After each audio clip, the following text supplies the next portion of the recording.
On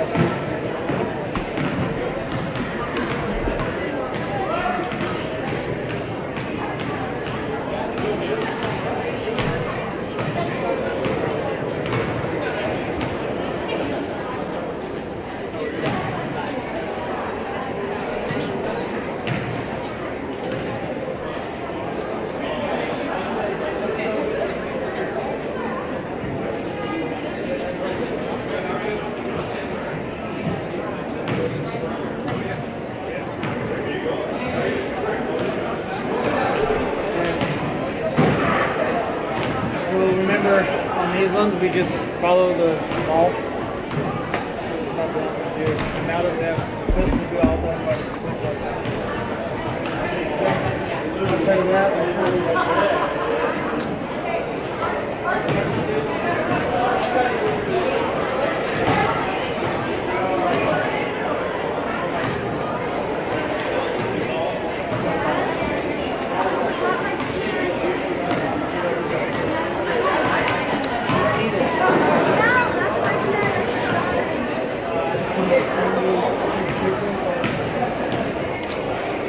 We got two.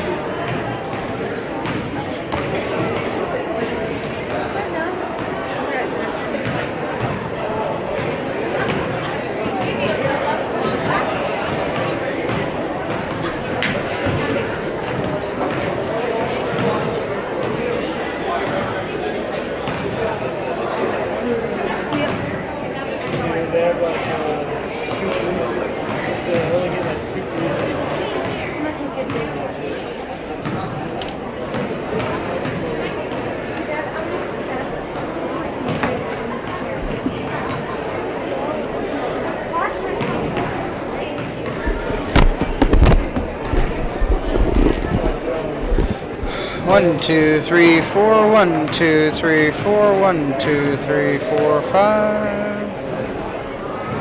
1, 2, 3, 4, 5.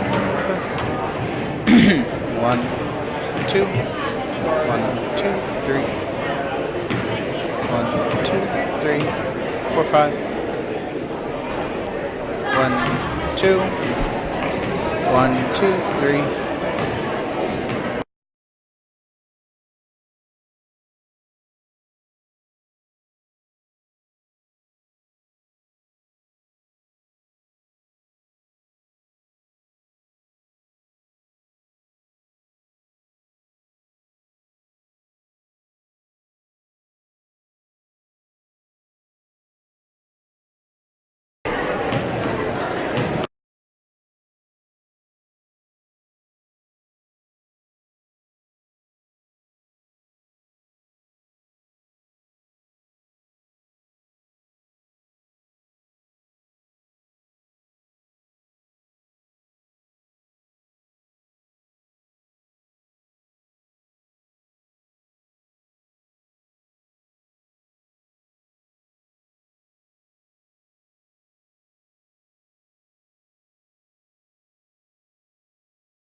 Ray to Balzinski, whip it over to left side, and a three-pointer up, around, and gets a shooter's roll for Jaslyn Romero. It's not Trays for Toys night. That was Friday night. Hermiston combined boys and girls for 12 three-pointers. The girls had 4 of those. So a 3-0 lead for them.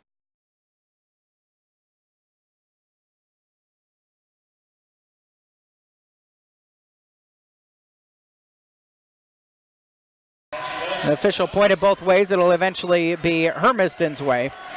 Bulldogs with a 3-0 lead, a little more than a half minute into the contest. So brand new head coach in LeGrande. We'll see how that changes things. Sydney Stephanie a turnover with a traveling violation just inside half court. Talk to Brian Wright as we get the opposing coaches' thoughts. That's also brought to you by Mirasol Family Health Center. New system for them. It's more of a triangle, a lot of half-court set type stuff from the 4-out motion that they were so well known for. Stephanie gets a steal, rips it out of the hands, and then a double dribble to give it right back. So a couple of early turnovers on both teams. And Hermiston in front, 3-0. 1 minute into the contest. Cameron Coleman is a sophomore running the point guard position. She was a starter as a freshman. Underhand flips to the right elbow. Dunlap back out to Coleman. Guarded by Palzinski around a high pick. Poked by Romero, but picked back up. And Coleman lobs it into the left corner. Poked into the air. Williams has it and is fouled on an attack. Bulldog team against Lewiston. It was the outside shooting that never really quite got there for them, even though they ended up with 4 3-point shots made. Foul trouble as well, a bit of a problem. Romero gets the first foul of the game. Down to the left block, wide open, Houghton flips it in.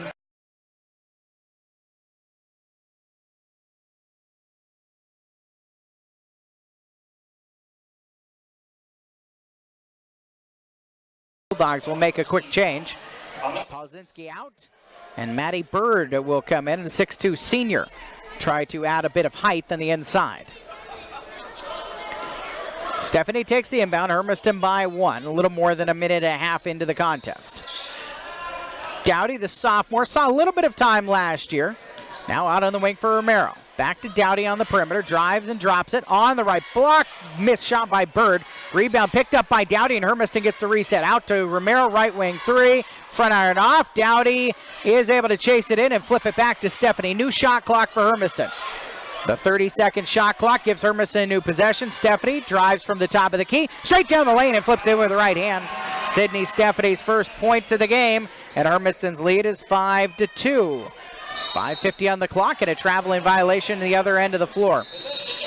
Timeout, 30-second variety given to Hermiston with 5:49 left in the second quarter. And a 5-2 for the Hermiston Bulldogs.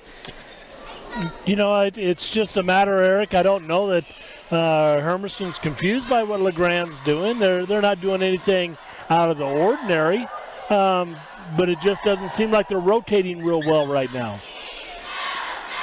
On the other side of the coin, a couple of early turnovers for the Tigers, and this is the first game.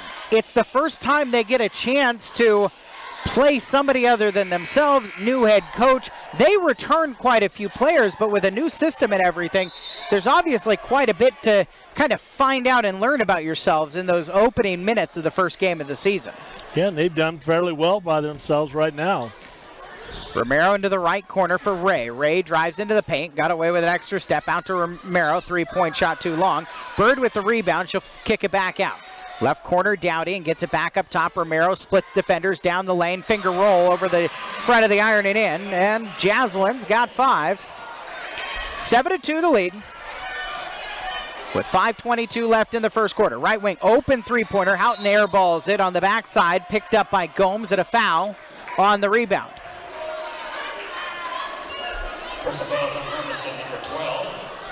It's Sydney who picks up the foul, her first second team foul. Inbound goes right into Coleman at the 10, cannot finish. Dowdy with a rebound for Hermiston. Out to the near sideline. Romero up court quickly. To Ray, down the left lane. Step through, and she's tied up. Jump ball. That's a sophomore's not yet ready to shoot that left-handed, because if she just takes it up left-handed, she's in. When she tries to step through, the defense can recover. Yeah, and that was the bad thing. She just took a little bit too long to get the step through going, and she did, like you said, if she went up right away and used the glass, she had an easy 2. Houghton will come out and be replaced by Lauren Rinker, a 5'6" sophomore guard. Right wing for Coleman, lobs it all the way across. Rinker, first touch down to the block, kicks it into the lane. Dunlap around and down. Dowdy's tip out into Stephanie's hands. Stephanie battling with Rinker, no whistle either way. Hermiston still possessing it, and Stephanie dribbled it off her foot. Lobbed up court, Williams can't chase it down. Romero dribbles it, loses the handle. Romero and Williams down on the floor to tie it up. Pretty early in the night for it's a comedy of errors and nobody's laughing, but that's kind of what it looked like. 7-2 Hermiston, 4:38 left in the first period. Yeah, number 4 turnover on LeGrand early. What's even more disheartening right now is 3 turnovers on Hermiston, in their second game. Romero down the floor. Wow. Juan Rodriguez is all the way up to half court. Romero got shouldered down to the floor, and she fell, she rolled, and it took a minute for anybody to do anything. I mean, it's either bang, bang, whistle foul, bang, bang, whistle travel. Yeah. Pick your poison, but pick something. Bird gets a ball, but steps out of bounds, so LeGrand will have a baseline inbound. 4:16 left in the first quarter. And a 30-second timeout given to Brian Wright. The new head coach of LeGrand. It's a bit of a change. They got a new AD. They actually were supposed to play against Madras, but didn't actually know that. I mean, that's how new the scheduling is. And apparently it was the OSA who said, hey, when are you going to post that score? And the response, what score? So they're trying to get themselves, they don't have a full complement of games on the schedule right now. And this is a program that's had a lot of success over the last few years. They were going to play a game against Oregon. That got canceled because it was on the same night as the choir concert, which is like 10 people in the program. So kind of a fits and starts here, just like the game for this LeGrand team. Coleman deep three on the inbound, airballed off to the right. Stephanie on the rebound is out of bounds. 4:09 left in the first quarter. 7-2 is the advantage for Hermiston. We've had a scoring lull, and both teams have taken a 30-second timeout. Inbound, open Dunlap, left baseline 15-footer. Poke back up into the air, Romero, it's an own goal. Gonna have to give it to Gomes for the points, but that was Jaslyn Romero who punched that back up. Yes, it was, and the unfortunate thing is if Jaslyn would have just, maybe gone up and went and grabbed the ball instead of trying to poke it out, she had that rebound regardless. 3:57 left in the first quarter. Bulldogs lead is 7-4. Stephanie brings it across the timeline, picks up her dribble, forces it over to Romero, knocked out of her hands. Romero goes tumbling to the floor.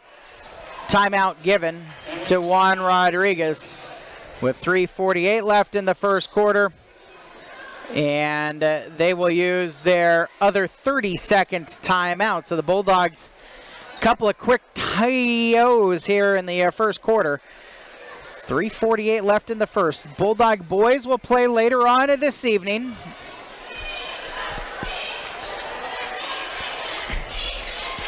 Coming up on the Tim Denchel Ford Country halftime show, we were unable to hear Juan Rodriguez in this pregame as we tried to get on the air tonight, but we do have an interview with the senior guard, Sydney Stephanie, and we'll hear that at halftime. Bulldogs by 3, 3:45 left first quarter. They possess, attacking left to right. Dowdy on the left wing will drive baseline. She's cut off, kicks it back out. Jazz, Romero into the lane, floater from 8 feet goes. Romero's got 7 of Hermiston's 9. Bulldogs lead is 5 with 3.5 minutes left in the first. Into the front court, Rinker running the point. Flips far side to Dunlap, down into the right corner. Coleman's going to go to work against Ray.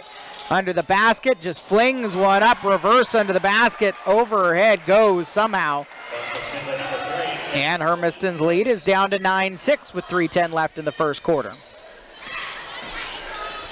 Down the lane, a runner is off iron, but a whistle, and Jaden Ray is going to take the first foul shots of the night on Josie Reagan for LeGrand, her first, and LeGrand's third.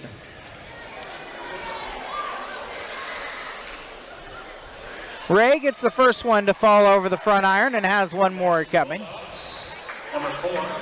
Starting lineup this year, but a year ago she was coming in off of the bench. Ended up getting quite a bit of time as a freshman guard for Hermiston.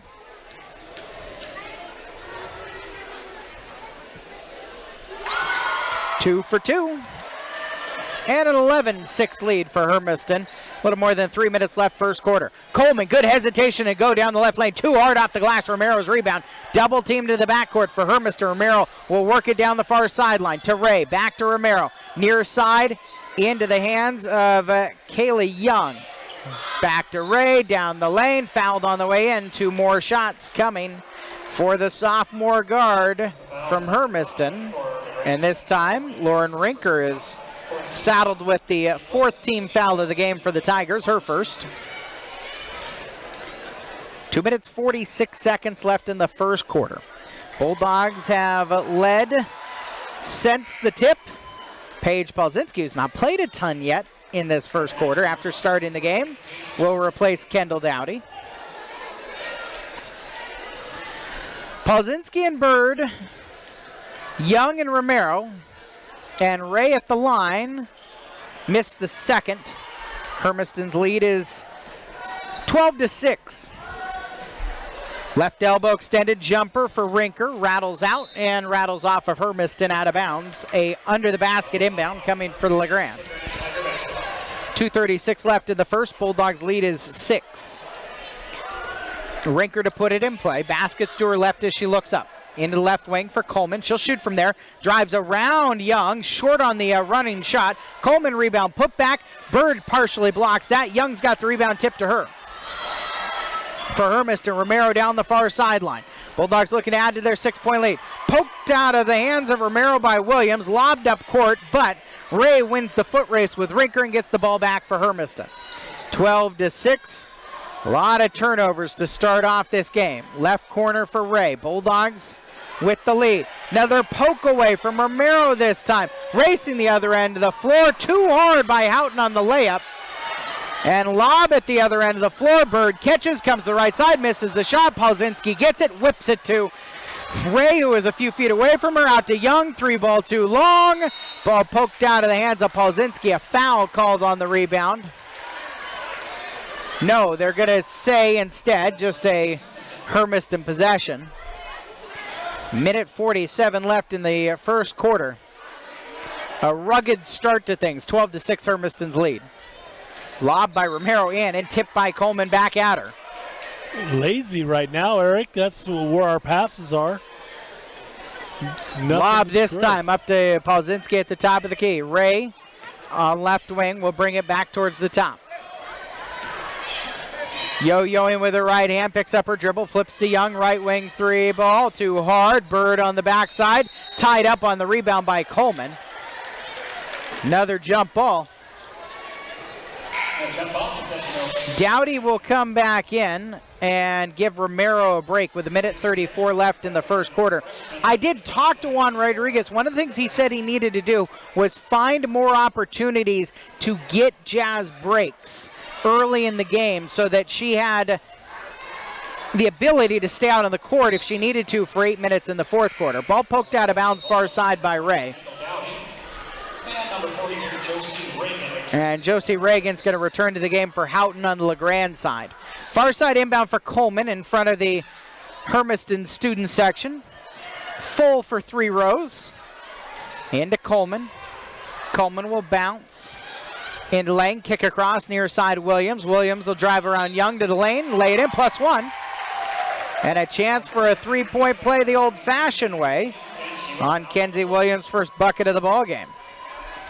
The foul on Kayla Young is her first. And the third team foul on Hermiston.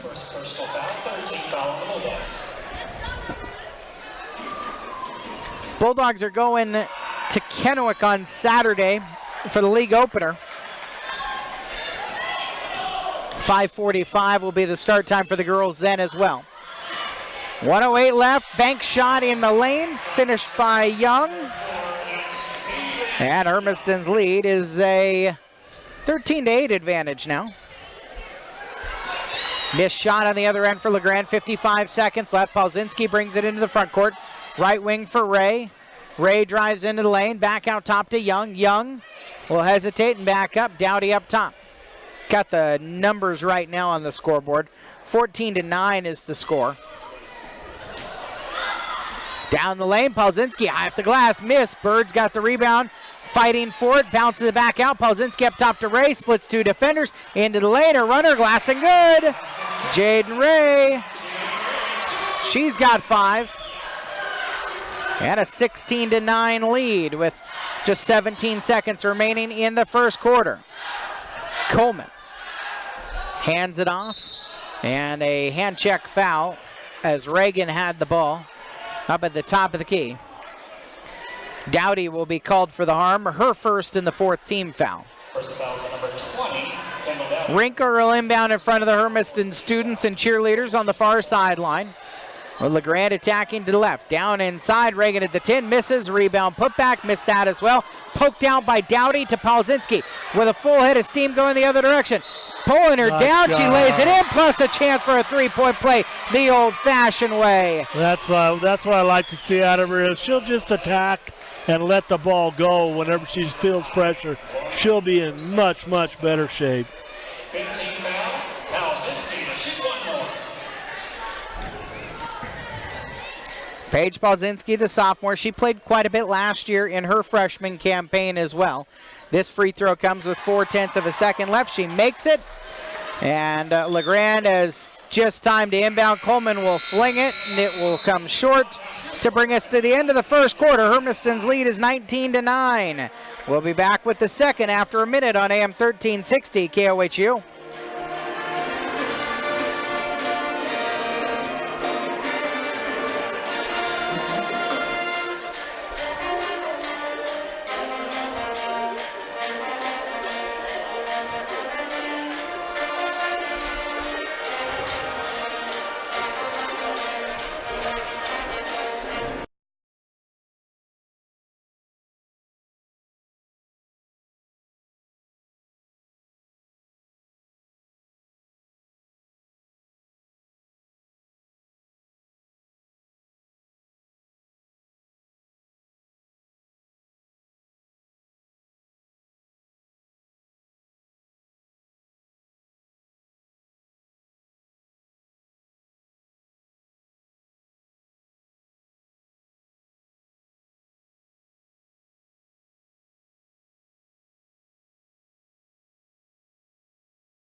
Side Sunny Levy, a quarter in the books, and the Hermiston girls lead is 19-9. Hermiston right now, the speed is the big difference I see in this game, as Hermiston is quicker. They're quicker, they're quick, I guess, quicker off the dribble. They're getting it there. LeGrand is still kind of unsure of what they're really trying to do. They do have some quickness going to the basket. They just haven't been able to finish. Jasmine Romero into Sydney Stephanie, and she traveled on the block.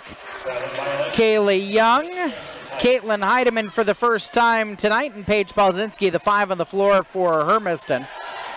Ella Dunlap in the front court, along with Alexis Chamberlain, who we see for the first time tonight.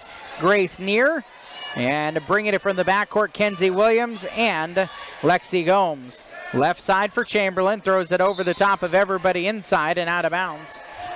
Turnover on the Tigers, possession goes to Hermiston. Turnover on LeGrand.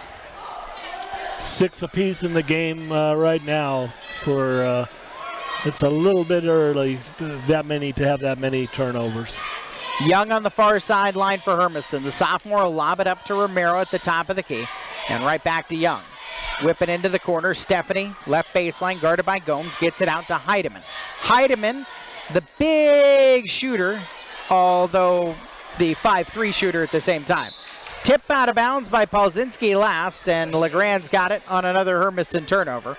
7:11 left in the second period, and a 10-point lead for the Bulldogs. Gomes brings it into the front court. And is tied up by Heidemann, gets it back, flips it though to nobody. Polzinski's got the interception. 3-on-2 for Hermiston. She'll slow up and get it to Stephanie. Near side Heidemann. One bounce and up top to Romero. Swing it around the perimeter. Left corner, Stephanie. She'll drive into the paint. Dump it off right block. Polzinski there to flip it in. 5 points for her. And Hermiston's lead is 21-9 with 6:40 on the clock in the second quarter. Another turnover by LeGrand as Romero stole the ball. Jump ball was given afterwards. Yeah, it was on the second tip around. She tipped it down, and Chamberlain came back down with it, and I didn't see the tie-up afterwards that she gave it back to Chamberlain again. Neither did Juan Rodriguez. LeGrand wanted to get a subbing. Coleman's going to have to wait till the next stoppage, which is right now, as Dunlap throws it out of bounds. They're just discombobulated on the offensive end. 90 seconds into the second quarter almost. Hermiston's lead is 21-9. Stephanie will bring it into the front court. Kick into the near quarter for Heidemann. Heidemann lobs back up top. Young whip it around the perimeter. Left corner for Stephanie. One bounce, picks up her dribble. Up top to Heidemann. She'll head fake and drive down the left side. Runners off the iron and then a foul on the rebound. And Polzinski is called for a rebounding foul. 15th foul, her first. 6 minutes, 16 seconds left in the second quarter. And a 21-9 advantage for Hermiston. Bulldogs get Maddie Bird back to the scorer's table. She's going to come in for Kayla Young. Maddie's a 6'2" senior for the Bulldogs. Into the front court, Gomes, the senior guard, will bring the ball for LeGrand. Round a high pick from Williams. Cut off, throws it away, and Bird has the steal. To Romero. Romero down the far sideline. 2 minutes into the second quarter. Hermiston looking out onto an 11-point lead. Polzinski into the lane, can't finish. Around and out into the hands of Neer. For LeGrand, Williams will bring it into the front court. Throw it far side for Gomes. Gomes around a pick in the lane and double dribbled. Turn it back over. I think they just doubled their turnover total since you mentioned it. Yeah, they've got 12 now, so. 5:42 left in the second quarter. Hermiston possessing, up by 11. Right side, hoisted three by Heidemann. Too hard. Rebound falls into Williams' hands. It's actually a 12-point advantage. Into the lane, good stop and pop. Missed by Chamberlain. Rebound putback will go. And LeGrand took 2 minutes 40 seconds, but they have their first points here of the second period. Other end, quick back answer. As Polzinski banks it home, she's got 7. 23-11 with 5:05 left in the second quarter. Far sideline, Coleman lobs it inside, and Romero comes across and hammers. Picks up her second. Near was the one she got. Second foul on Romero, 16 foul on Hermiston. That was bought and paid for there. That's her second personal foul. J.C. Houghton coming to the scorer's table. It'll be after this inbound play on the baseline. Into Coleman, steps to her left, to the 10. Missed, got her own rebound. Her putback is off the bottom of the iron. Rebound pulled down by Polzinski and away by Polzinski. Up to Heidemann. Heidemann stripped from behind as a three-point attempt was about to be triggered. Gomes has it for LeGrand. Gomes then turns it over. Stephanie and Gomes diving for the ball. Far sideline, jump ball is going to be given. Good hustle by Sydney that time on the loose ball. Heidemann will come out, and Jaden Ray will replace her. And we have a timeout for Brian Wright, or just a bit of displeasure. He'll make it a timeout as well. 4 minutes, 40 seconds left in the second quarter. Hermiston 23, LeGrand 11. It's a full timeout. We'll take 60 seconds on KOHU.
Out of the Grande timeout, both teams have 3 stoppages remaining.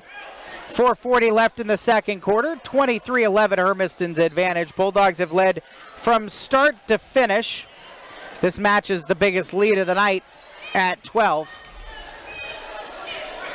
On the left side, Paige Balzinski gets a seam down the left lane, misses the open layup. Her putback is knocked away and tipped out last by Paige. LeGrand with the ball. Yeah, that time there, Paige had the shot. She didn't need to go left-handed, which is her offhand, just go up power. She had the girl on her shooting arm, so that could have caused a bonus. I mean, a basket and a shot. Coleman bounces it to Gomes at the top of the key, guarded by Jaden Ray. The senior guard loses the handle, flips it far side to Coleman. Coleman underhand flips back to Gomes down in the right corner in front of the Hermiston band. Ball inside, tipped away, and Romero has the steal for Hermiston. Halfway point of the second quarter, Bulldogs lead is 23-11. Jazz throws near side to Stephanie, down into the right corner for Ray. Palzinski to Romero, long three, triggered too hard, rebound, pulled down by Bird and ripped out to the left side. Stephanie, hands off, Romero will drive baseline, off the back iron into the hands of Gomes for LeGrand, and then she's fouled in the backcourt. Romero was right there.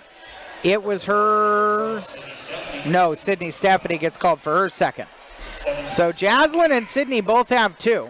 Palzinski will come out and Kendall Dowdy will return. And for LeGrand, Near is out. Lauren Rinker returns for her.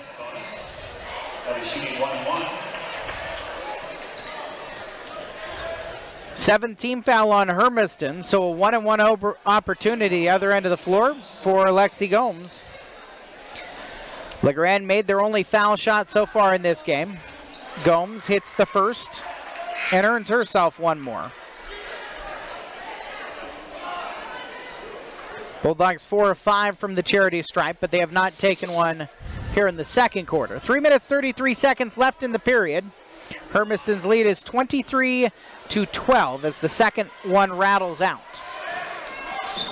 Romero into the front court for Hermiston to Stephanie at top of the key. Wide open, she'll drive down, kick to Dowdy, out to Romero, top of the key, long three, back iron too hard, into the hands of Coleman for LeGrand. Into the front court. Drives past Stephanie to the 10, around and out. Romero has it knocked out of her hands and out of bounds. They'll say last off of Soraya Dolly, the 5'10 senior post. And Hermiston will have the ball. Yeah. Gomes out, Rinker returns for her. I think Jaslyn is just a step too far out. I mean, she's a legit college three-point shooting there, and that's a step too far for her for right now. Stephanie bounces it across. The steal by Rinker under the basket for LeGrand. Houghton will bring it into the front court under 3 minutes remaining in the second quarter. 23-12 advantage. Houghton lobs it inside, knocked away by Dowdy, almost like a volleyball block. Step through by Rinker, kicks far side to Coleman. Three-pointer up over the top of Ray. Air ball put back by Williams. She was under the basket and got the wide open miss to cut Hermiston's lead to 9. 2.5 minutes left in the first half. Ray on the right wing to Dowdy. Dowdy down the lane, leaves it back behind her for Stephanie. Stephanie loses the handle, and then Stephanie takes down Coleman. Sydney Stephanie, third foul, 8th team foul. And Cameron Coleman will have a 1-on-1 opportunity at the other end of the floor, so Sydney Stephanie's going to have to sit for the final 2:22 of the second quarter. For LeGrand, Ella Dunlap will return to the game as well. It's Kaylee Young who replaces Stephanie. Bulldogs, it was a little bit earlier in this against Lewiston, but they went quiet for the end of the second quarter, and the start of the third quarter ended up being a 20-point run for Lewiston, who beat Hermiston 57-45 on Friday night. Coleman good on her first foul shot, and she earns 1 more. Hermiston's lead is,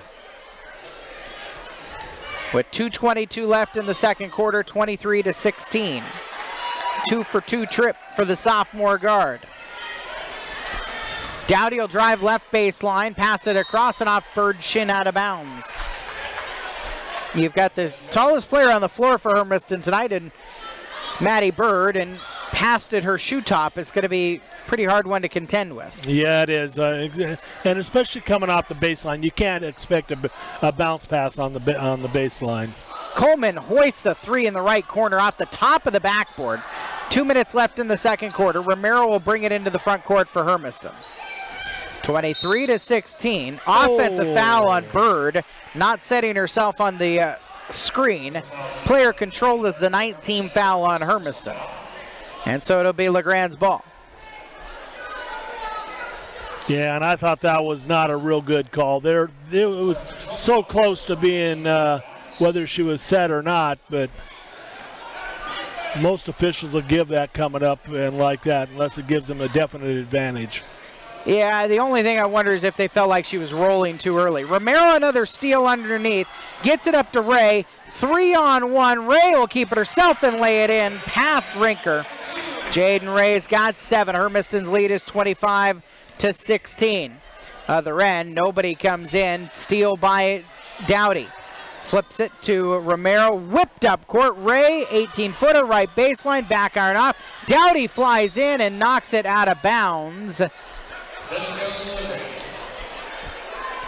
Good hustle, but got to control when you're in the air and knowing where you're going to be coming down at. Minute 15 left in the first half. 25-16 is the score line right now. On the near sideline, Houghton will spin and try to take it to the hoop. Kick it to the foul line for Dunlap. Dunlap drops it, gets it out to Rinker. Back into Dunlap, right block on the baseline. Picked up by Romero on the miss. Under a minute left in the first half. Romero's pass up court between two defenders, Ray and Coleman, and there's a tie-up called as those two sophomores battled with each other. Hermiston's got the possession arrow, trying to add to their 9-point advantage. They've led by as many as 12, and they've led since the very start of the game. Opening night for LeGrand, game 2 for Hermiston, but their last game before Mid-Columbia Conference action will start. Inside to Ray in the paint, she'll dribble out onto the right perimeter. Kicks into the right corner for Dowdy and back up top to Young. Around to Romero. Romero will hesitate, look at the basket, work into the paint, high off the glass and off. Picked up by Rinker in the paint for LeGrand. Final half minute. 2-second difference between shot clock and game clock for LeGrand, trailing 25-16. Houghton cutting across the top of the free throw line. Kicks near sideline now for Coleman. Coleman's interior pass stuck on the baseline, and a foul is going to be called. No, she stepped out of bounds. Soraya Dolly steps out of bounds. 15.2 seconds remaining in the second quarter. With 25-16 the score line. Romero will bring it into the front court. Bird got away with moving that time. Romero walked into a jumper at the left elbow, off iron, picked up, and the LeGrand will possess it at the end of the first half. 25-16 the score. Halfway through the opening game of our doubleheader tonight, Hermiston-LeGrand. Tom Mitchell Ford Country halftime show is coming your way next. When we come back in 2 minutes, we will have an interview with Sydney Stephanie, the senior point guard for Hermiston.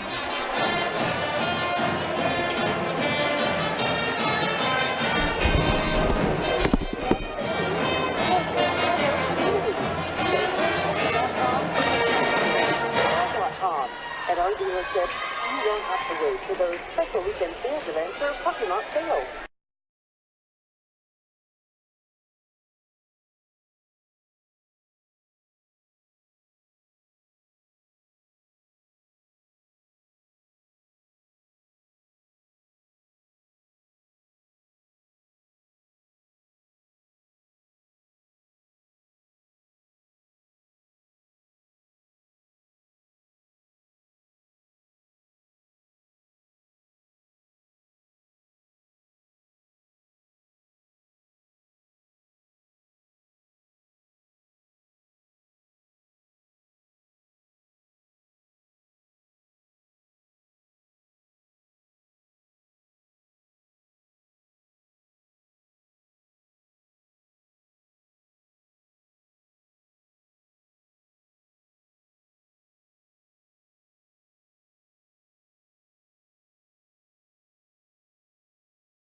attacking right to left here in the third period. Jaden Ray, left baseline, drive, stuck. That'll be Polzinski, kicks into the right corner for Sydney Stephanie. Back up top to Romero. Ray will drive and flip. Ray gets her own rebound and dribbles back out onto the perimeter. Polzinski around to Stephanie. Romero, right wing, tries the tray, airballed it. Polzinski back tips the ball into play, and Hermiston keeps the possession, but thrown away. Turnover for Hermiston, now number 12 for them, and Paige Polzinski picks up a foul. Just to compound matters here, her second, first team foul. With 7:18 left in the third quarter. 9-point lead for Hermiston. And LeGrande, their starting five back out on the floor as well as J.C. Houghton travels. Cameron Coleman, Lexi Gomes, Kenzie Williams, and Ella Dunlap. The five for the Tigers. Into Stephanie in the backcourt, and she will hold and now start to bring it towards the front court and leave it for Romero. Romero hesitates, now she'll drive into the lane, past two defenders, misses, Dowdy rebound, back out, Stephanie, top of the key three, short, Ray fighting for the rebound, has it ripped away by Coleman. Coleman for LeGrande, straight down the middle of the floor. She'll pull up just in front of the foul line, float one in with a teardrop. 6 for Coleman, and Hermiston's lead is 25-18 with 6:35 left in the third quarter. Polzinski to Romero, up top to Stephanie, coming to her right. Stops at the elbow and kicks it back near side to Paige. Polzinski, a couple of dribbles, and she traveled. She switched her pivot foot. And the violation will turn it back over to Hermiston with 6:23 left in the third quarter. 25-18 is the advantage. Houghton on the right wing, flips it to the top. Williams there. Far side for Coleman. Coleman against Polzinski, gets around her, gets around Dowdy, goes to the lane and lays it in. Nifty move by Coleman, she's got 8. Bulldogs lead is down to 5, 2 minutes into the third quarter. Romero into the front court, slows up. Now she'll drive and kick. Ray, right corner three. High arcing shot off the side of the backboard. Oh. Coleman has it for LeGrande, bringing it into the front court with 5:42 left in the third quarter. Hermiston's lead is down to 5. LeGrande can make it a bucket game in this possession. Foul inside Sydney Stephanie, her 4th. Second team foul. Stephanie will come to the near sideline. Kaylee Young is going to be called upon. Her and Heidemann will be called upon quite a bit here in the second half, with Stephanie already with the 4 fouls. A steal by Dowdy on the inbound by LeGrande. Dowdy leaves it for trailing Romero. Near side Ray. Ray steps through the lane. Polzinski back up top. Young will drive. Dump right block. Dowdy fouled on the shot. Young away from the ball. Ran over the top of Gomes. Personal foul at number 2. Houghton called for the foul. First team foul on LeGrande in the second half. Houghton's first as well. She's called over to Brian Wright, the head coach. Polzinski will come out. Maddie Bird will come in. Scoreless, but she's rebounded the ball well for Hermiston, especially on the offensive end. Yeah, she's done very well out there. Ooh, boy. Dowdy, an 0 for 2 trip to the free throw line. Scramble under the lane. Jump ball possession arrow is LeGrande's this time. 5:18 left in the third quarter. Hermiston's lead is 25-20. Coleman has the only 2 baskets in the second half through about 3 minutes. She'll flip to Gomes, inside to Williams, poked away by Dowdy, stays LeGrande ball. Down in the right corner of the offense, 2-3 paces up from the baseline. Coleman will put it in play, guarded by Ray. Gomes dribbles towards the top, hands off to Houghton. Houghton circles under the basket, bumped there, and stepped out of bounds. Turnover on the Tigers, it's Hermiston ball. Well, Eric, you know, one thing about it is that we're a step behind everything. We're not moving our feet very well. and to cut him off of the baseline. Houghton, there's no way she should have went from the timeline almost all the way underneath the basket. Blocking foul on a drive by Kayla Young. Lexi Gomes called for her third. 2 team fouls on LeGrand, and Gomes will have to come out for Lauren Rinker. It actually is kind of seemed and looked like there was a cog off both sides really all night long. Yeah. Young will drive to the rim, cannot get the finish, however. Ball tipped right back in under the basket. Young fouled on the putback. And Coleman is going to be whistled for her first foul, the third on LeGrand. Putting Kayla Young at the line. Oh, they give it to Houghton. Houghton second.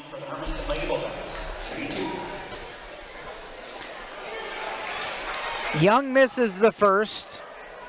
And now Hermiston still looking for their first point of the third quarter. 4 minutes, 38 seconds left in the third. Young an 0 for 2 trip as well. The Bulldogs are 0 for 4 from the foul line and cold from the field out of the locker room. And they were 4 or 5 from the foul line in the first half. In fact, both teams were. The Bulldogs was all in the first quarter. Didn't shoot a foul shot in the second quarter. To the line, Romero +1. Chance for a three-point play the old-fashioned way. And a sigh of relief for Hermiston as they get that first bucket here in the second half. Rinker called for the foul, her third. 4 team fouls on LeGrand. Houghton will come out. Alexis Chamberlain will replace her. Romero to be the first player in the game in double digits, swishes the foul shot. She's got 10. 28-20. Hermiston goes almost 4 minutes before they get their first points of the third quarter. Williams throws it into lane. Chamberlain stuck there, poked from behind, out to Williams. Block shot by Young into the hands of Romero for Hermiston. Romero running the point, kicks it up to Ray. Ray left wing. Young wants it on the right side. Ray will try the runner in the lane. Rebounded by Williams off the back iron. 3:50 left in the third quarter. Hermiston's lead is 8 as Williams brings it into the front court, picked up by Young at a man-to-man defense for Hermiston. Although Birds camped inside, kind of helping on the post. Timeout for the Tigers, their second 30 of the game. So LeGrand and Brian Wright will have 2 timeouts remaining, and for Hermiston, it is 3 pauses of the clock for them left over in this game. On the Ranch and Home scoreboard earlier tonight, Hermiston JV also controlled the Tigers. 53-25 was the final score line in that one. We do have the Hermiston boys coming up next. Mark Carollo back in Hermiston. Now the married Mark Carollo, his 8th year as the head coach of the Tigers. And LeGrand's boys, also their first game of the season, which is, yes, as weird as it sounds, this late in December. 3:39 left in the third quarter. Out of the LeGrand timeout, they trail Hermiston 28-20. Chamberlain left side, throws it inside, tipped away from Williams, and Birds got the steal. Bounces to Romero, and Hermiston into the half-court offense. Romero hesitates against Chamberlain, draws some space on contact, gets her own rebound on the miss, and is tied up under the basket by Neer. Bulldogs got the possession this time with 3:21 left in the third quarter, up by 8. Into Young, 18-footer right baseline, rattles home. Kayla Young has 4 now in her second bucket of the night, and Hermiston's lead is back out to 10 with 3:11 left in the third quarter. Rinker on the far sideline, operating on the left wing, will drive, gets stuck, needs help, wants to hand it off under the basket. Coleman kicks it right side, Near airballs an 18-footer into the hands of Dowdy for Hermiston. Romero works it into the front court, whips it up court to Ray. On the right wing, she'll stop. Back to Romero, 2:45 left in the third. Bulldogs trying to add on to a 30-20 advantage. Ray will drive, fling it, and it bounces twice to Young at the top of the key. Left side for Dowdy. Dowdy wasn't sure what to do with it. Flipped it to Romero. 8 seconds on the shot clock. Romero will drive and leave for Young, circling into the paint, bounces underneath and poked away from Bird into the hands of Neer for LeGrand. 10-point Hermiston lead, 2:20 left in the third quarter. Coleman, the sophomore, out on the left wing. Muscles her way into the paint, walks into a bounce pass to Chamberlain. No whistle there. Chamberlain hoists a 15-footer. Rebounded by Dowdy as Williams went tumbling to the floor. 2 minutes left in the third quarter, and a traveling violation on Jaden Ray, other end. Yeah, it's those type of plays there, Eric, that, can really frost you early because you're sitting there and you got a good opportunity to try and get a break and a break going on and having the numbers, and you just can't get the dribble down. Well, Hermiston has pulled in a freshman for this game, and we're seeing Sydney Sievert enter the contest.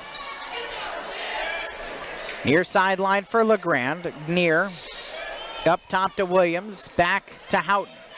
Lobs it across, tipped, but it does end up in Chamberlain's hands. Back to Houghton, down the lane. Double dribble, no whistle, out to the left baseline. Near. Foul on her shot by Bird. Personal fouls on Hermiston, number 11, Maddie Bird. That's her second personal foul. 13 foul. Polzinski sent back to the scorer's table. Juan Rodriguez has said about Sydney Sievert, she looks, and it doesn't hurt that she's about the same height, she has about the same hairstyle, but she looks like a Jansen Edmiston early in her freshman year. Coach stepped on the line. Stepped on the line, so the foul shot for Near is no. And it stays 30-20 with 1:38 left in the third quarter. Sievert, the freshman, will run the point. Leaves for Dowdy. Dowdy drives, dumps it on the right block. Bird misses, kicks it back out. Ray tees a tray, rattles halfway down and out. Dowdy rebound, put back too hard. Rebound under the basket. Polzinski, as she's falling down, gets it out to Ray, who will dribble back to the top of the key. Dowdy right wing. Sievert coming to her right, under the basket, blocked, and the foul on LeGrand will be their fifth. With 1:13 remaining in the third, That's the 15 foul on the time. Josie Reagan will come back into the game, and Jaden Wiggins, the sophomore guard, we'll see her for the first time tonight. 5'4" sophomore for the Tigers. Sievert will inbound the ball in the baseline. The freshman slaps the ball with her offhand. Ray up to Dowdy, coming left, Polzinski. Sievert circling to the paint, and a bump and a block and a foul on Chamberlain. Now 16 fouls on LeGrand. Chamberlain, or was it Wiggins? Fouls on number 13 for LeGrand. It was Alexis It was Chamberlain. Okay. 16 foul. 30-20, Hermiston's lead. 1:06 left in the third quarter. Sievert to put the ball in play. Whips it into Dowdy in front of the Hermiston student section. Up top to Polzinski. Comes to her left. Finds space down the lane. Fouled on her way in. 2 foul shots coming for Page. Personal fouls on number 43, Josie Reagan. That's her second personal foul. Josie Reagan called for her second.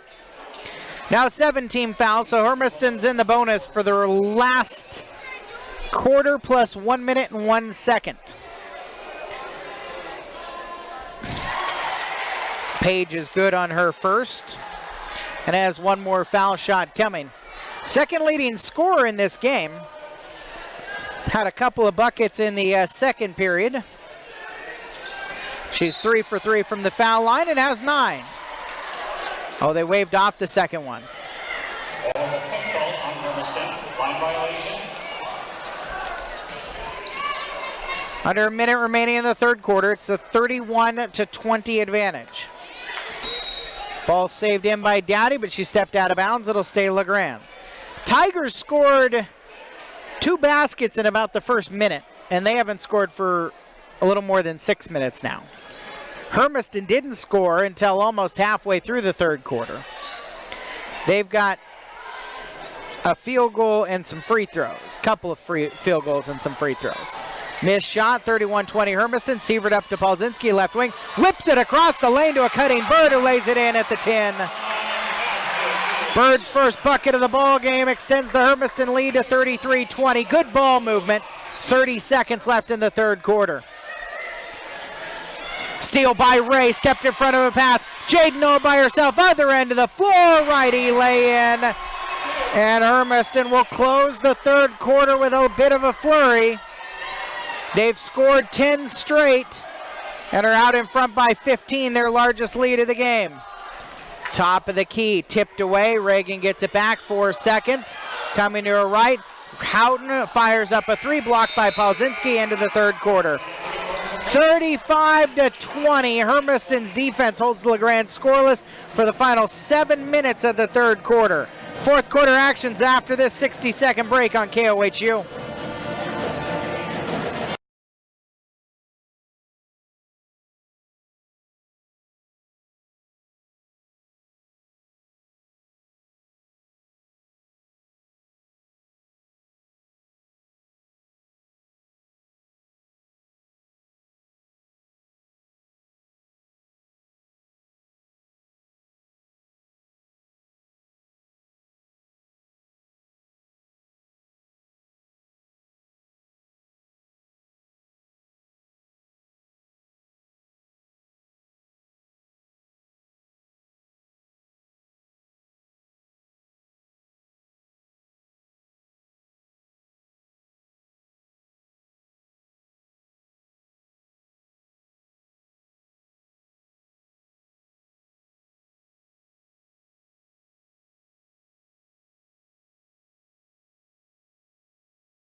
As we start the fourth quarter, hosting LeGrand, foul in the lane. LeGrand will have a baseline inbound coming on Kayla Young's second personal foul.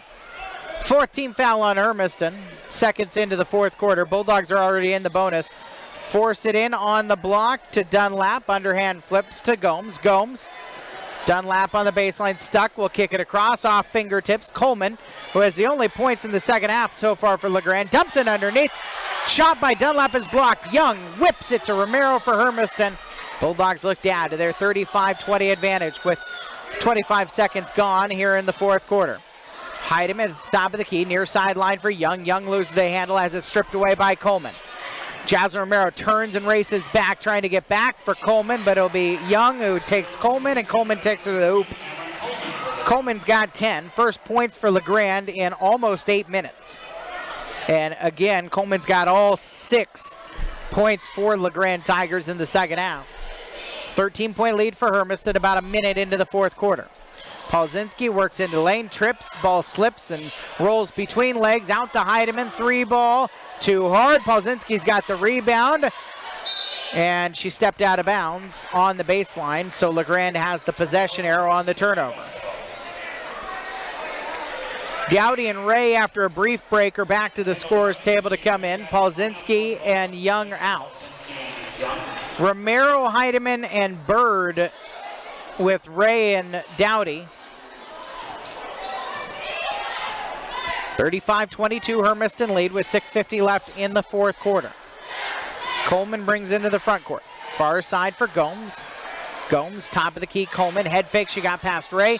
Runner at the foul line, fouled there. And 2 free throw shots coming for Coleman. Jaden Ray will be called for her first. 5 team fouls. Sydney Stephanie has been limited in minutes tonight, foul trouble all night. Jordan Thomas sitting next to Stephanie over there on the bench there, hoping Jordan will be ready for Saturday at Kennewick in the Mid-Columbia Conference opener. They're going to need Jordan. They're going to need Sydney to be able to be on the floor more. They have seen and they've been able to get the first minutes of the career of Sydney Sievert under her belt. The freshman has seen just a touch of action. Near side Romero for Hermiston. The lead is down to 11 after Coleman hit both. Underneath, Bird +1. Chance for a three-point play the old-fashioned way. Maddie wasn't hit hard, but they say she was hit by Jaden Wiggins. No, it was by Ella Dunlap, her first. 8th team foul. And Bird has one more foul shot coming. Hermiston is 6 of 13 after the miss by Bird from the foul line. Romero, though, saves it. Ray to Heidemann. Heidemann up top. That freshman gets it near side to Romero. Circles into the paint. Blocked and fouled. And Jaslyn Romero earns a trip to the line for 2 foul shots on a foul by Dunlap, her second in a row. Number 31, Ella Dunlap, her second personal foul. Shooting 2 Bulldogs. 6 minutes, 12 seconds remaining in the fourth quarter. And a 37-24 lead for Hermiston. Juan Rodriguez and I talked last night after practice about what the team expects from Jazz and whether she's ready for it. Because, especially on Friday against Lewiston, every time they needed a stop, every time they needed a bucket, they look to her. And he says she's ready for that. That's what she works for. That's what she's out there for this Hermiston team, is she's going to take that role for this squad. It's a full timeout with 6:12 left in the fourth quarter for the LeGrand Tigers after Romero cans both free throws to get her to 12. Hermiston's lead is back to 15 at 39-24. This team can't be successful, though, if it's just Romero, or if it's just Jordan Thomas, or if it's just, I mean, we haven't seen it in 2 games, but let's say theoretically the outside shooting. They have to compete in the Mid-Columbia Conference. They've got to put the whole package together. Yeah, they're going to have to, because there's, in the 3A side alone up there, every team up there is going to be a pretty good basketball team. And then you get into the Richland, the Hanford, and the Chiawana teams that are going to be the big teams over there. You know, if you don't have the whole game, it's going to be a long night for you. And right now, you know, it looks like we might be trying to force the ball inside a little bit too much. Maybe that's because of LeGrand's inexperience, but it also is the time when we should be really concentrating on how we're shooting from the outside. You know, when you look at the Mid-Columbia Conference, on the girls' side, arguably the best team is Kamiakin, another 3A team. They have, and it's not arguable, they have undoubtedly the best player in Omaro Toure.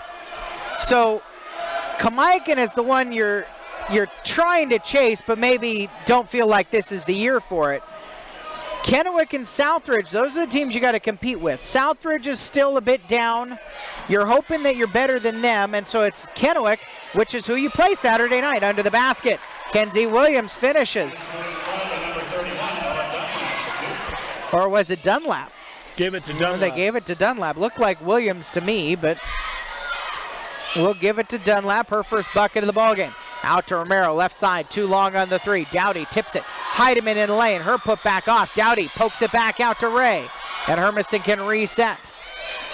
Dowdy's really good at that. Hey, she's a setter for the volleyball team, and she does block as well. She can get up and she get her hands on the ball. Ray drives lane and is fouled. And Jaden Ray is going to the charity stripe. The foul on LeGrand is their 10th. Lexi Gomes called for her 4th.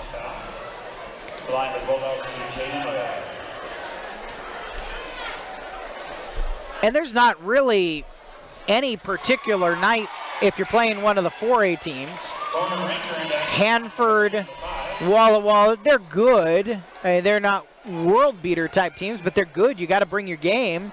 Hermiston's been bit by Hanford in the past. They lost to Walla Walla last year. Chiawana's very good. Richland's good. Pasco, developing program there. 40-26. Jaden on that trip to the line. is able to get one of two. Foul, turnover by LeGrand. Yeah, Gomes stepped on the end line as she was trying to dribble the baseline. 5:03 left in regulation. And Hermiston's advantage is 40-26. Might have had just a little bit of help going out on that baseline that time. And the head coach for the head coach down there for LeGrand was letting the official know. Sydney Stephanie gives to Jaslyn Romero. Romero will work right in the paint. Lefty floater fading away, floats in, and Jaslyn's got 14. 42-26, 4:40 left in the fourth quarter. I mean, I guess all the talk right now, but it'll be answered on Saturday at Kennewick High School. Dowdy trying to pick a pocket. I'm not sure how that's not traveling yet. A holding foul called against Hermiston. As she's on the floor rolling around, and Ray is called for a foul, her second, 16 foul. With 4:27 left in the fourth quarter. 42-26 is the Hermiston advantage right now. Largest lead of the game for them.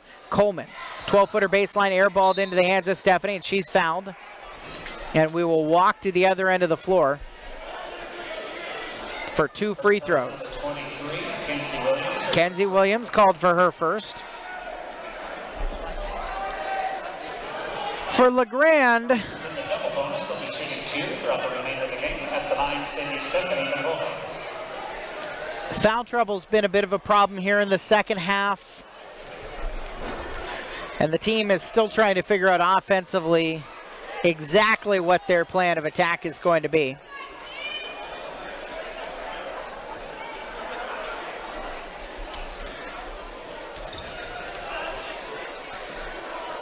Sydney 0 for 2 on the trip to the foul line. 42-26 remains the Hermiston advantage. Coleman works into the front court, flips to Gomes in the left corner. Pass is tipped by Romero into the hands of Stephanie for Hermiston. And another turnover on LeGrand. The turnover numbers have been tremendously high. Ray drives the lane and is fouled.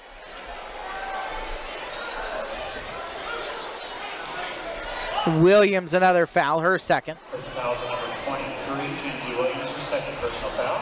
And so Jaden Ray at the foul line, shooting a pair. Shooters roll on the first.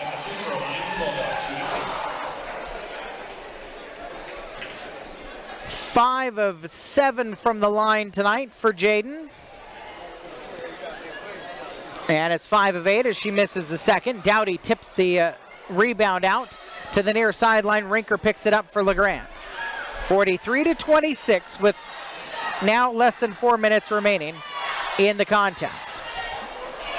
Bulldogs have been pulling away here in the second half. LeGrand had almost a 7-minute stretch without a field goal. Rebound, put back in. Dunlap, chance for a three-point play the old-fashioned way.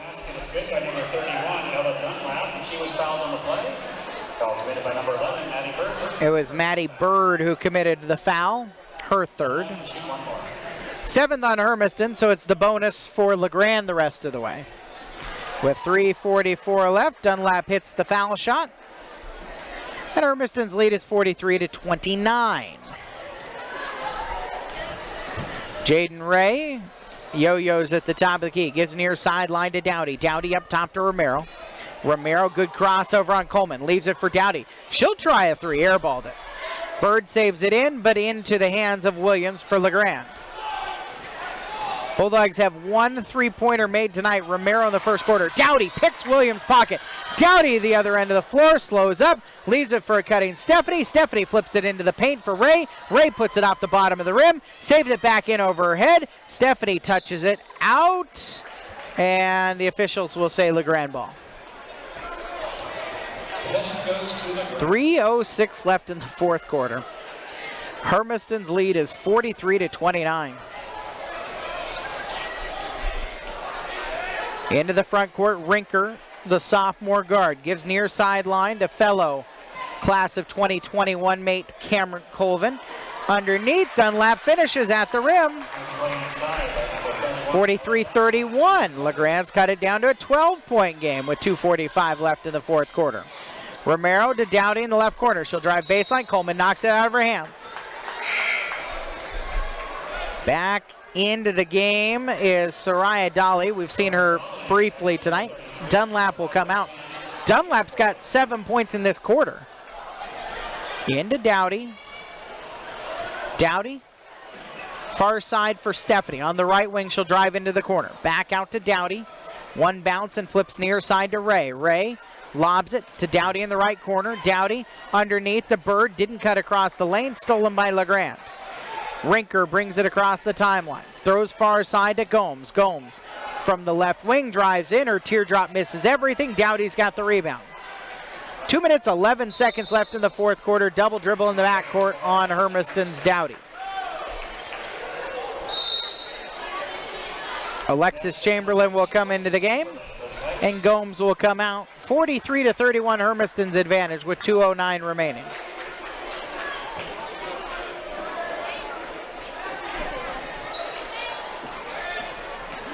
In on the baseline, they get it out to Chamberlain. Chamberlain, left elbow extended jumper, off iron into the hands of Stephanie. Hermiston possessing up by 12, under 2 minutes left. Up to Ray, lobbed inside, Bird catches, left block, finish. Bird's got 6. 45-31 the advantage now for Hermiston. Minute 45 left in regulation. Right side jumper for Chamberlain off the back iron, tipped around, and Ray is fouled, going tumbling to the ground with Williams.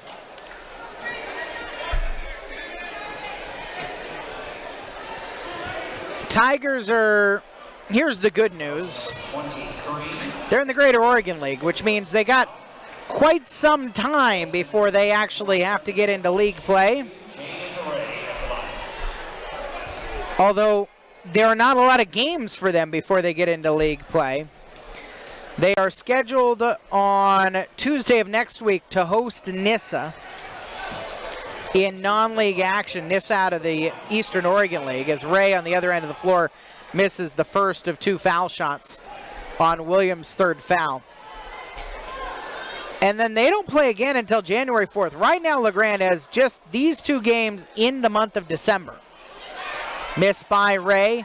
Rebound by Bird. Hermiston resets after Ray goes 0 for 2 at the stripe on that trip. Caitlin Heidemann on the far sideline. Palzinski and Young at the scorer's table to come back in. Dowdy kicks it. Heidemann right corner, 3-ball, airball. Bird rebound, gets it out to Romero. Romero kicks right corner for Ray to Heidemann. Try another tray. Too hard again. Into the hands of Coleman. Coleman racing the other end of the floor. She's got speed. She steps around Romero and flips it in. Coleman's got 14. 45-33. Hermiston's lead, a minute left. Ray brings it into the front court. Coleman fronting Romero, trying to keep the ball out of her hands. Ray drives, dumps it on the left block. Bird flips it in. Bird's got 8. Timeout for Hermiston. It's just a substitution timeout for the Bulldogs. Palzinski and Young will come in for the final 48.8 seconds here in regulation. 47-33.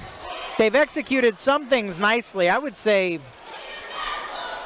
LeGrand's defensive side of the ball is probably as disconcerting as the offensive side of the ball if you're looking at this through the eyes of Brian Wright. Yeah, I mean, anytime you can get, especially on the boards, especially on the defensive boards, that you're not able to go ahead and come in and you know, capture that missed shot. And then also, if you're going to go defensive-wise, allowing a bounce pass to get through in the paint. You know, that should never happen. You should never be able to get a bounce pass to anybody whenever it's in the paint. Not at all.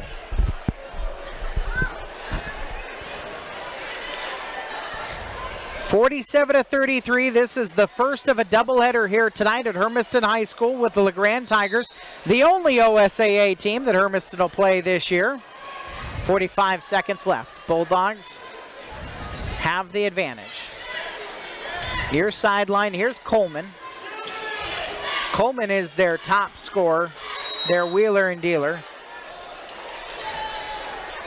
Timeout, and LeGrand just wants to make a substitution timeout and get Brooklyn Hutchins into the game for the first time. And also coming in action, number 32. That's Brooklyn Hutchins. And LeGrand says, I just want to sub. I just want to get Hutchins in. No timeout necessary here. It was their last. 34 seconds left. In to Hutchins. Hutchins dribbled out off of Hermiston last, they say. The Grande basketball. Hutchins will put it in play. Blocks and elbows for the Tigers. Into Rinker. Rinker on the left wing, stuck there. Rinker hands off to Coleman. Coleman down left corner under the basket. Dribbled it out off of her foot. No, they say off of Hermiston last. 20 seconds remaining. Coleman will inbound. Into Williams. Rebound. No, not rebound. She's just put it in +1.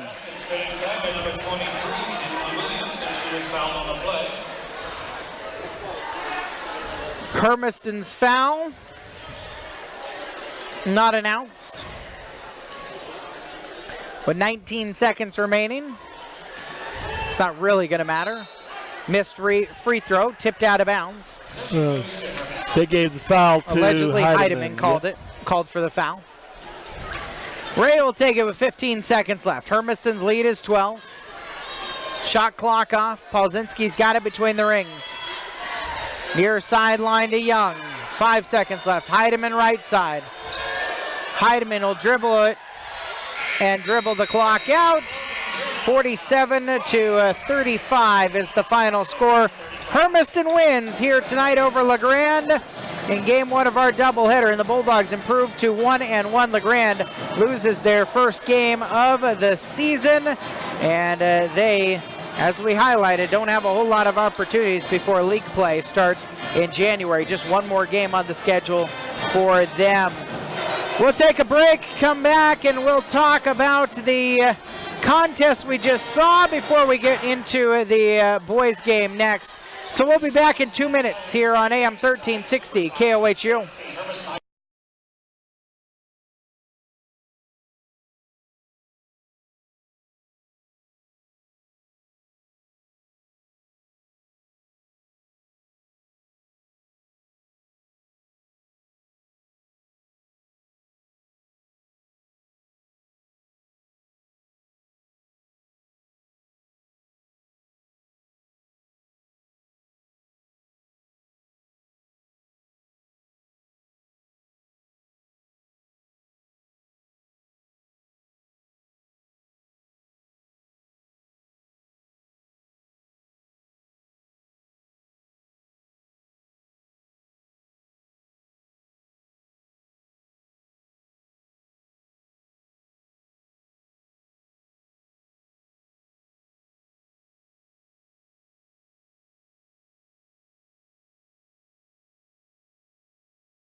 They're going to have to do a great job of doing side front on these LeGrand players, because if you allow Chandler, number 1, to go ahead and turn and face the basket, you're in trouble. He's got, because to go along with his height, he's got great explosive jumping.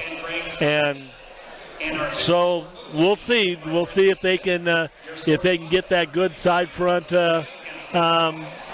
defense on them and keep them away from the basket. Take a look at the Ranch and Home scoreboard, and we'll take you around what's happened here tonight. It was the Hermiston girls varsity team, 47-35, winning their game. Girls JV 53-25 winners. Hermiston boys JV 71-34 victorious, and the Hermiston freshmen 48-33. So the Hermiston boys looking to make it a sweep here tonight. And that is coming your way. Tip-off is on the way in 1 more minute. That brings us to the end of the Sway Motors pregame show here on AM 1360 KOHU. Number 4 is a 5'9" senior, Nick Chavez. Number 10 is a 5'8" sophomore, Christian Mendoza. Number 24 is 6'1" senior, Hunter Youngblood. And number 40, a senior 6'3", Caden Green Chandler. And please welcome in his third year as head coach for the Hermiston Bulldogs, Casey Arstine.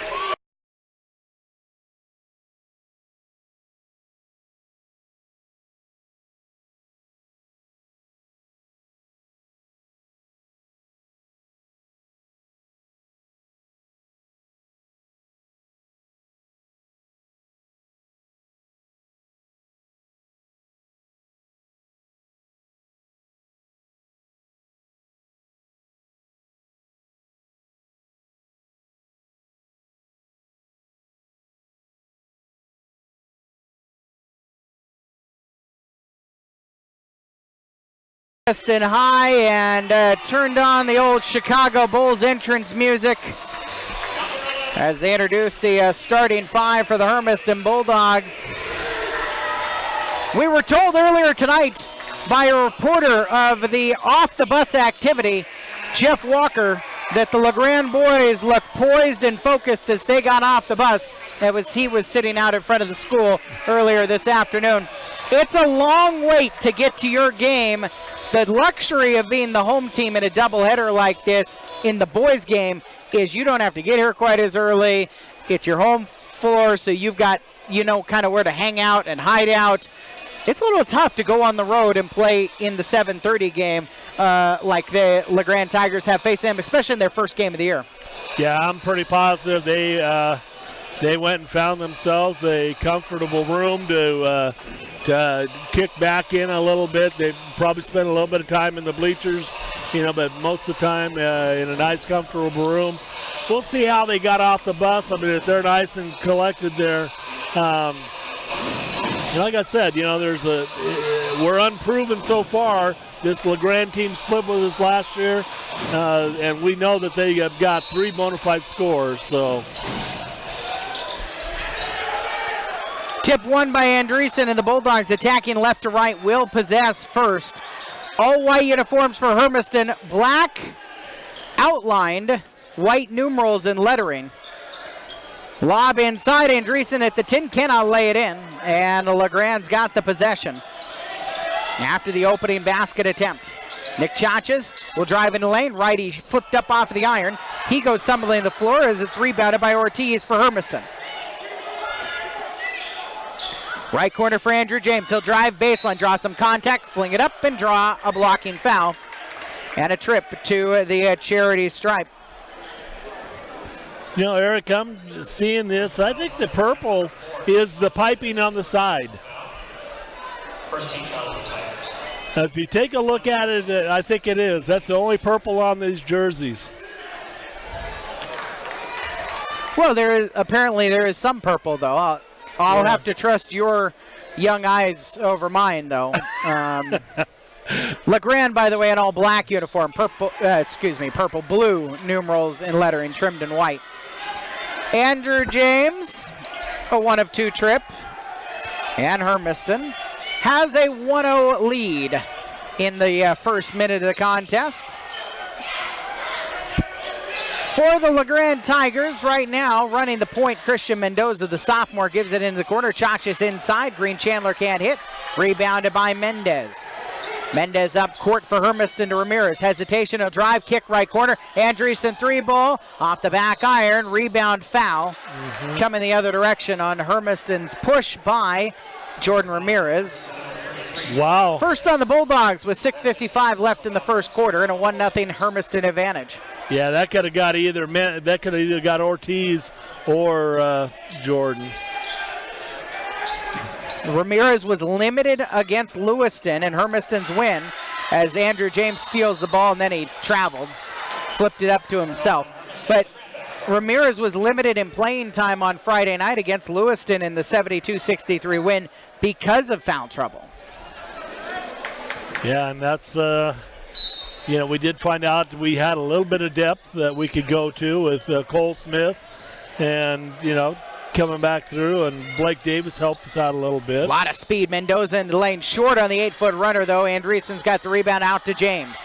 Andrew James, no look, bounce pass to Ortiz in the lane, tries the lefty reverse, rebounded by Green Chandler for LeGrand. Lob up court, Bell in the left corner. Braden Bell throws it in the lane. It's tipped and ends up in Andrew James' hands. He bounce passes it to the far side for Ramirez. Ramirez at the left end, fouled on the lay-in attempt. And 2 foul shots coming for Jordan Ramirez with 6:10 on the clock in the first quarter. Still looking for the first field goal of the game either direction. It's Chacho's second foul of the game already, Eric.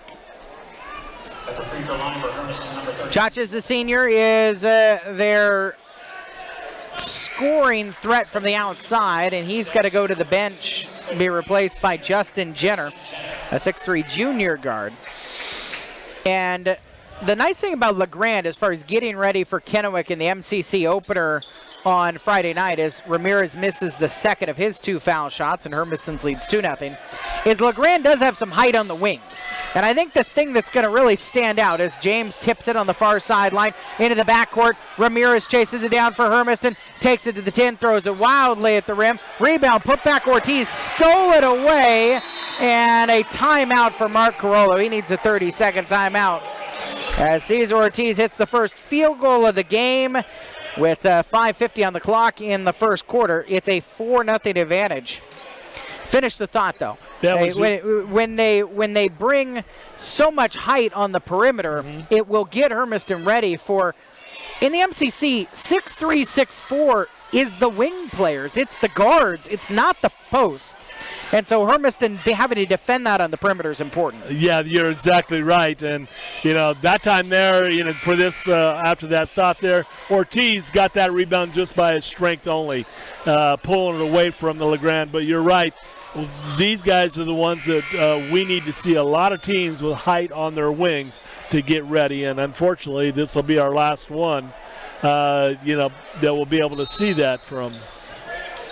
Lewiston had some height inside, but they weren't particularly big on the inside, and now we've got a pause. Hunter Youngblood maybe got scratched. It looks like his left elbow is going to need to be bandaged up. Youngblood, the 6'1 senior. See, I'm surprised that when they see that, they're supposed to get a sub in. They're doing that now. Well, they're looking around for a med kit right now. JV boys played in the Gold Gym adjacent to here, so they weren't necessarily right here. Youngblood, right now, it looks like he's just getting a Snoopy Band-Aid. Yep. They'll have to go find some good stuff. Into the front court. Zach Wiggins, who came in for Youngblood into the game, throws it to a cutting. Jenner fouled +1. And Jenner, who was the sub off the bench for Chachas in foul trouble, has a chance for a 3-point play the old-fashioned way to a proving roar from the bench. Mendez called for Hermiston's second foul and his first.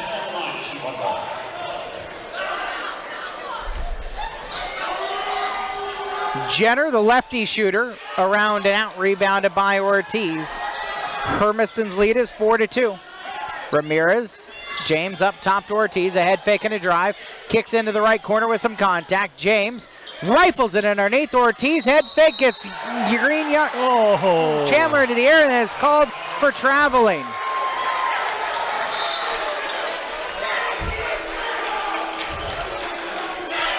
Well, they say that he left his feet, both of his feet, under the basket. He could go up with just one if he keeps the other foot on the ground. That's not the case. Tip pass does end up in Wiggins' hands. Wiggins driving far baseline. Excuse me, this is Bell. Bell will try the three. Back iron onto the hands of Ortiz, who whips it up court to Ramirez, running by himself. Other end, easy lay-in. Jordan Ramirez has his first field goal of the game, and Hermiston's lead is 6-2. 3 minutes left, 3 minutes gone in the first quarter. A steal taken by Ortiz. Now James up court to Ramirez. Helter-skelter style. Andreessen left wing. Stuck, no-look kick. Extra pass. Ortiz left wing three. Too hard, and in the lane, Green Chandler pulls down the rebound. Up court to Bell, left wing for the senior guard. Around a pick. Sizes up a three. Back iron into the hands of Andreessen for Hermiston. Bulldogs lead is 4 with 4:25 left in the first quarter. Ramirez, far side for Ortiz. Bounces it on the baseline. Mendez. Yeah. Mendez hang up with Jenner, and they'll call Mendez for hooking. And his second foul also, so he's going to get an early rest. Blake Davis off of the bench. The 6'4" junior will come into the forward position. Hermiston showing some 2-2-1 full court pressure, and it works. Tipped out of bounds off of Mendoza last. And the Bulldogs force almost an unforced error for the third turnover by LeGrand. 4:12 left in the first quarter. 6-2 Hermiston's lead as Ramirez walks into the front court for the Bulldogs. Spins around, far side, backdoor to Andreessen, poked away, no, a hand check. Holding foul called against Bell, and Braden Bell called for LeGrand's third. Not quite the halfway point of the first quarter. Bulldogs by 4. Ramirez to inbound, lobs it into Davis, right wing, into the corner for Andreessen up top. Swing it around the perimeter. Andreessen's got it again, right corner for James. He'll drive and stutter step kick up top to Ramirez. Ramirez, good crossover move. Into the paint, dumps for Davis. Davis fouled on the arm by Christian Mendoza, his first fourth team foul, and it's sending Blake Davis to the charity stripe for 2. The line sheet to the Bulldogs. Number 22. Cole Smith has come to the scorer's table. He will come in as Blake Davis rings around and out his first, and Cesar Ortiz will get a break. Cole Smith was incredibly important for Hermiston, especially with Ramirez's foul trouble against Lewiston, to come in there, give them good minutes, and really be a defensive stalwart. He's also got a good outside shot as well. Davis clangs off the front iron, a very short foul shot, so it's still 6-2. Very quick LeGrand team, they are. Green Chandler going to work, right block over Davis, fade away 12-footer. Ramirez skies for the rebound and gets himself around Wiggins to bring it into the front court for Hermiston. 3.5 minutes left in the first. Underneath for Davis, fouled again. 2 more foul shots coming for Blake Davis on the 5th team foul on the LeGrand Tigers. It's Caden Green Chandler's first. That's Caden Green Chandler, his first personal foul. 15th foul. Bulldogs aren't going to go a ton deeper, though, than 7. We did see Sergio Madrigal in a couple of short stints on Friday night.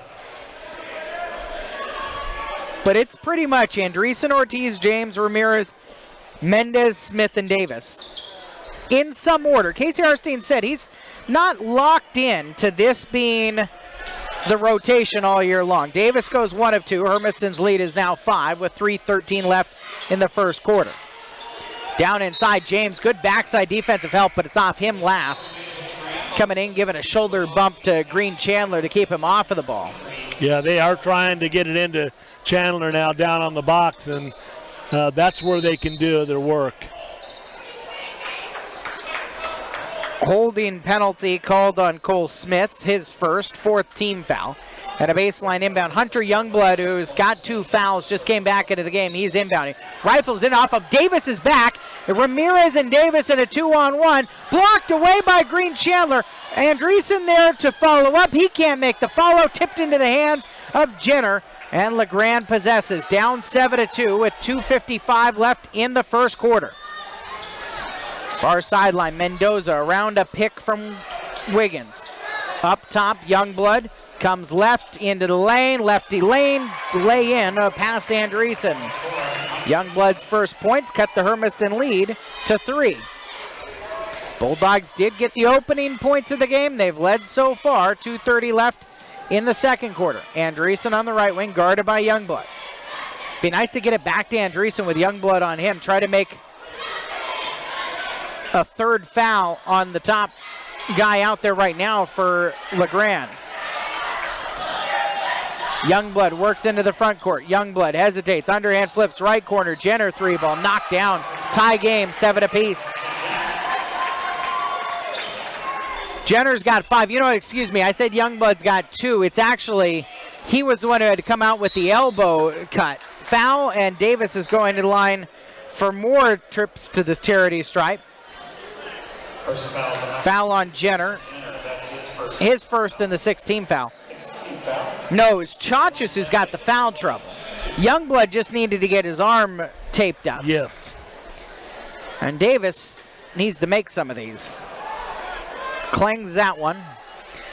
1 of 5 right now from the line. This is his 6th foul shot all in this quarter, which I suppose will be obvious. It's the first quarter. 1:58 left. Davis misses both. Hermiston and LeGrand tied at 7. Mendoza, the sophomore guard, will bring it into the front court.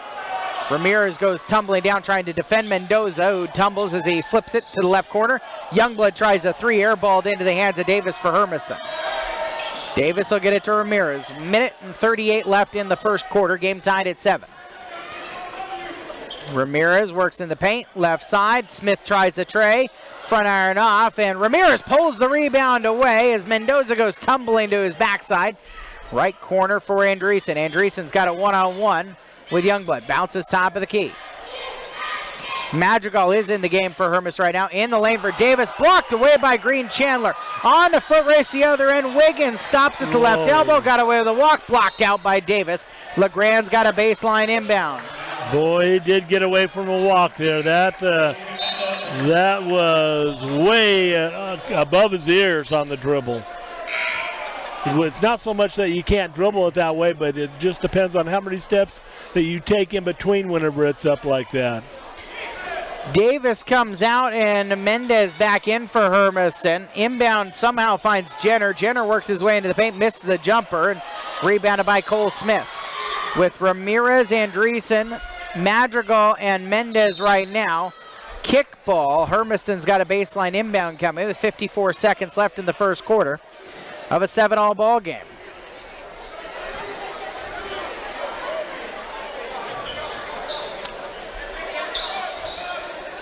Around the perimeter, right side for Andreessen, and a hand check foul on Youngblood. Now he's got his first. 17 foul, so it's a 1-and-1 opportunity for Ryan Andreessen. 17 foul. With 50.1 seconds remaining in the first quarter. Number 1, Ryan Andreessen. Andreessen. He'll be our featured interview at halftime of the Tom Denchel Ford Country halftime show. Talked to him last week about the start of the season and his off season. He downplays the growth, says it's just an inch. I think it's at least 2 inches. And yes. Some pounds of muscle as well. 2 for 2 trip to the line. Hermiston's back in front. 9-7 with 48 seconds left in the first quarter. Youngblood will bring it out of the backcourt. Double team comes at half court. Youngblood pocket picked by Andreessen, who took off the other end of the floor without the ball, thinking Ramirez was going to pick it up. Yeah, that was definitely a breakdown by two Hermiston players that time. Not so much Andreessen, but the other two that was close to the ball. Oh, man, I mean, Andreessen's the one who knocks it away. He's got to go get the ball. He's the one who picks it. I don't think Ramirez is the one who's guilty there. Missed shot on the other end. Ramirez has got it, 25 seconds left. Bulldogs up by 2. Madrigal into the corner for Smith. Smith drives and is held. A 1-and-1 opportunity. First foul's on number 2, Justin Jenner. Jenner, his second. Now 18 fouls on LeGrand. 21.6 seconds remaining in the first. And Cole Smith trying to add on to Hermiston's 2-point lead. He will make the first and earn himself one more.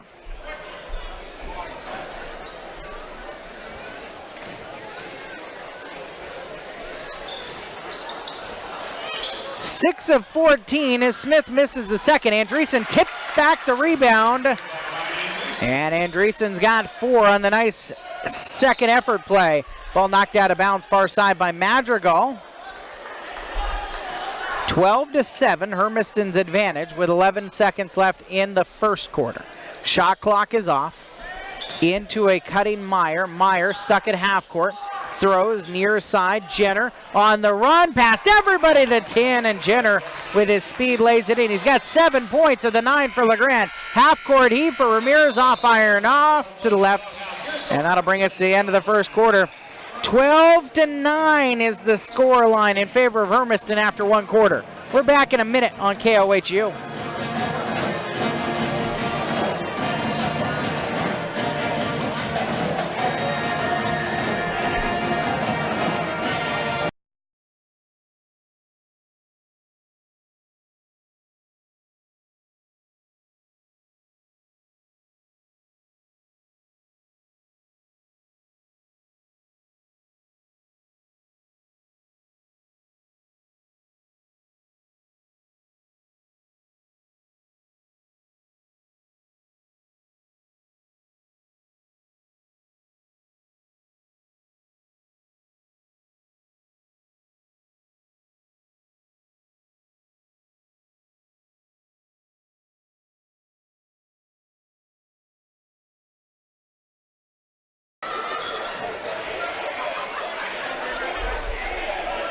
Six of 13. 14.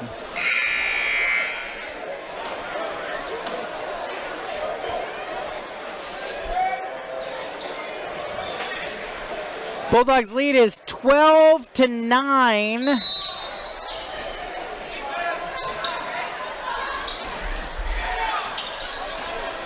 And LeGrand will start with the ball.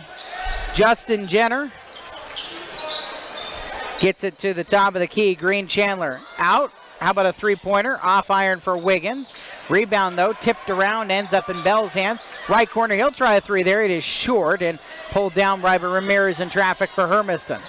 Bulldogs lead by 3. They've led for most of it. It was tied at 7 at one point. Ortiz right side, drives into the paint. Lefty floater, short, tipped around the rebound to himself. Rebound, put back, contact, no. Put back, foul. And it looks like Adrian Mendez earned a trip to the line. Hermiston, I mean, this could be a lot better. It's 6 of 14 from the foul line after the first quarter for Hermiston. That foul on Caleb Meyer is first. 9 team fouls.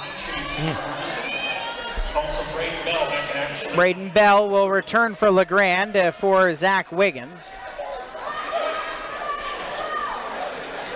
Jordan Ramirez, Andrew James, Cesar Ortiz, Ryan Andreessen, who gets the rebound on the miss, but it's saved in under the basket, and LeGrand has it. Mendez and then Ortiz, that rounds out the 5. Nice crossover move. Meyer into the lane for Green Chandler. Can't finish, gets his own rebound. Kicks it out, left wing Youngblood 3. Front iron off, bounces twice into the hands of Andreessen for Hermiston. A minute into the quarter.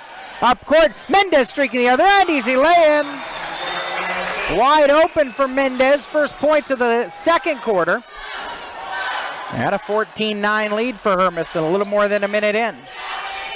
Into the left wing, Meyer Top of the key for Green Chandler. Green Chandler works his way into the paint himself. Ball tipped out of bounds. Ortiz, good hands, got into the passing lane and poked it up into the student section. Nick Duvernay will come back into the game. Far sideline inbound. Bell towards half court for Youngblood, who brings it into the front court. Youngblood, guarded by Andrew James, gets a high pick from Jenner. Baseline drive to the 10, missed, but poked right back to Duvernay, who finishes up the miss. Duvernay cuts Hermiston's lead to 14-11. 6-17, Ramirez to the lane, +1, chance for a three-point play the old-fashioned way. Duvernay looking around in disbelief that one, well, I don't know if he'll like this better. It wasn't on him. It was Hunter Youngblood who gets called for his second. 10th team foul on LeGrand. And Ramirez at the line. No. Rebound for Andreessen. And a jump ball as he was tied up by Youngblood. Blocked and brought down to the floor again. Cole Smith will come in, and Hermiston's going to go 5 guards here with Mendez coming off. Wiggins will come into the game and replace Youngblood. 6:11 left in the first quarter. Hermiston in front.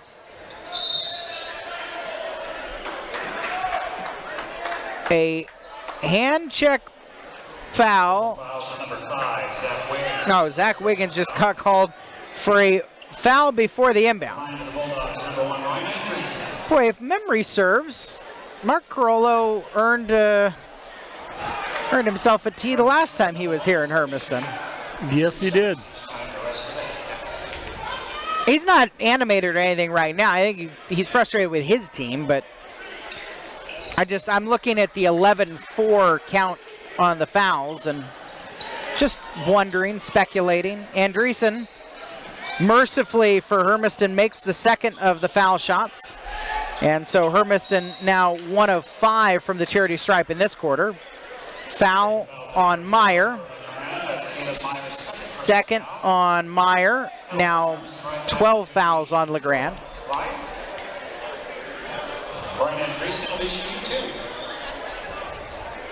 And Carollo just having a conversation with the official, who's right in front of his bench.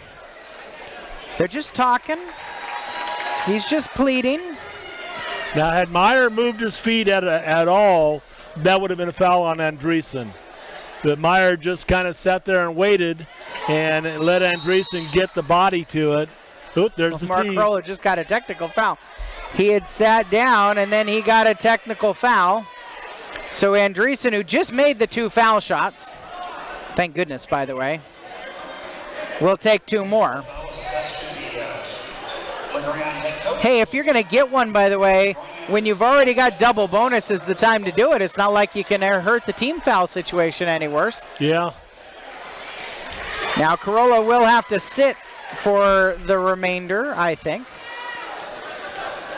Andreessen gets 1, gets 2, restores some order to the universe in the foul shooting category. And Hermiston, it's a mighty swing, 7 points in a row for the Bulldogs. 21-11 is the score line, and the Bulldogs will inbound at half court, attacking left to right. 5:59 left in the second quarter.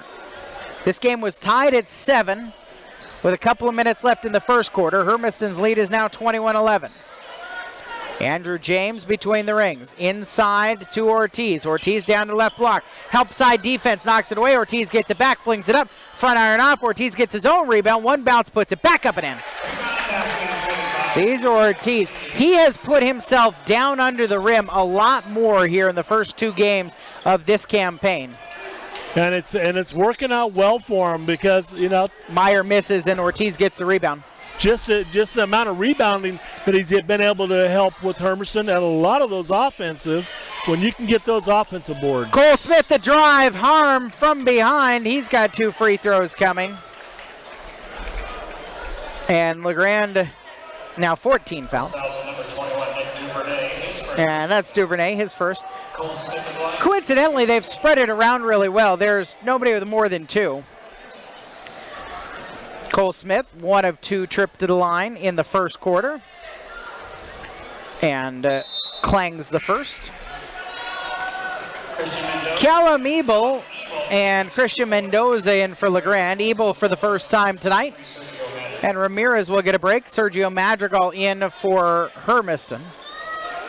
5:20 left in the second quarter. Smith rattles out both. 23-11 lead, and it could be like 40-11. Yeah. You know, those foul shots, they're open from 15 feet. Nobody can guard you, but right now Hermiston can't make them. In the lane, stripped away by Madrigal. Up court to James. James will drive it in, draw contact, +1. Hanging in the air over the top of Duvernay. And Andrew James has a chance for a 3-point play the old-fashioned way. Personal foul, number 21, Nick Duvernay, his second personal foul. James at the line to shoot 1 more. Yeah, and that's the case, Eric. Again, had the LeGrand defender just decided he wanted to move his feet just a little bit early, that's an offensive foul on Andrew. James misses the foul shot. Falling to the floor, Mendoza, and that's a traveling violation with 4:55 left in the second quarter. My question, I don't know, can Duvernay get there? I thought James might have just had too much speed in the right angle, that probably Duvernay's never going to get there, even if he reads it perfectly. Yeah, that's a good point, and you know, it's something that they've got to be able to go ahead and try and figure out. There's going to be one on. Ooh. I think Wiggins. Yeah, Andreessen got away with a little bit of a stiff arm there. Timeout for Mark Carollo. 4:44 left before the foul shots come. I think Wiggins, it was Wiggins who picked up his second. Yes. 4:44 left and a full timeout for the LeGrand Tigers. But, you know, this is the one thing that we found, Eric, that as well as the first game, that you put your hands on the defender puts the hand on the offensive guy, you're going to get called for hands-on. And it's no different than, that tonight. You won't probably see that in the OSAA, but these officials, of course, are not OSAA, they're WIAA, and they really do. You put a hand on a body, and they're going to call the foul, which they have evidently taken to heart tonight. Yeah, I mean, I think we're seeing a lot of it's the first game of the season for LeGrand, because, like, the contrast is the WIAA officials, like, the book is that it's going to be a more physical style of game for Hermiston now that they're in the Mid-Columbia Conference. But like you're saying, on the perimeter, you can't just keep your hand on somebody. And it's a lot of it. And look, just watching Mark Carollo's animations in the huddle there for the LeGrand Tigers, a lot of that was about move your feet and put yourself in position to play some actual defense, stop reaching. Andreessen hits the front end of the 1-and-1 opportunity. 4 minutes, 44 seconds left in the first half. And Hermiston, most of the bounty on the scoreboard has come from the free throw line, most of it from Andreessen, and they've still been, particularly outside of Andreessen, putrid from the foul line so far. Andreessen misses a steal attempt. It rolls on the back of Bell's head, and he gets it back. Like a soccer trick there. You flip it up on top of your head and roll it along your shoulders. 4.5 minutes left second quarter. See, they just let that foul go on out front on Ebel. He just absolutely almost tackled. Mendoza near side airballs a three-pointer into the hands of Ortiz, who bounces to Andrew James. Casey Arstein wanted the team to go fast. Up 27-11. James leaves it. Ortiz wide open, top of the key three. Wow. Swish! Cesar Ortiz, that's Hermiston's first tray of the night, 30-11. And Hermiston's run now is 16 in a row, just past the halfway point of the second quarter. Mendoza, far side for Ebel. Ebel up top to Duvernay, circling to his right, guarded right now by James. A man-to-man defense for Hermiston. Bounces up top for Wiggins. long shot, I guess. Hammers off the side of the backboard. Ortiz, and a 1-on-2 has it knocked out of his hands. Hermiston will have a baseline inbound coming. And Jordan Ramirez returns to the game to replace Cole Smith. 3:29 left in the second quarter. Caden Green-Chandler will come back into the floor for the Tigers and replace Ebel. James the inbound, bounces left corner for Andreessen. Back to the left corner, Andrew James head fakes and he'll kick. Andreessen drives out of the corner, bounce pass across the lane. Mendoza steals it away for LeGrand. Bulldogs lead is 19 with 3:17 left in the second quarter. Mendoza works into the front court, almost lost his footing. Lobs it inside to Green-Chandler, tried the alley-oop style. Foul, and Green-Chandler's going to get called for a push. He was tangled up with Madrigal. And so Madrigal's going to come to the other end of the floor on Green-Chandler's second. A little bit of frustration really starting to set in for LeGrand already. Madrigals get 2 free throws. The junior, we saw him in just a few flashes last year at the varsity level, primarily a JV guy. Now in that varsity rotation, he's kind of that 8th guy in. And tonight he's getting more minutes than he had on Friday night against Lewiston. And frankly, if he can do what he just did, which is make a free throw, then maybe he becomes a starter. There's 2 of them. 2 for 2, oh my goodness.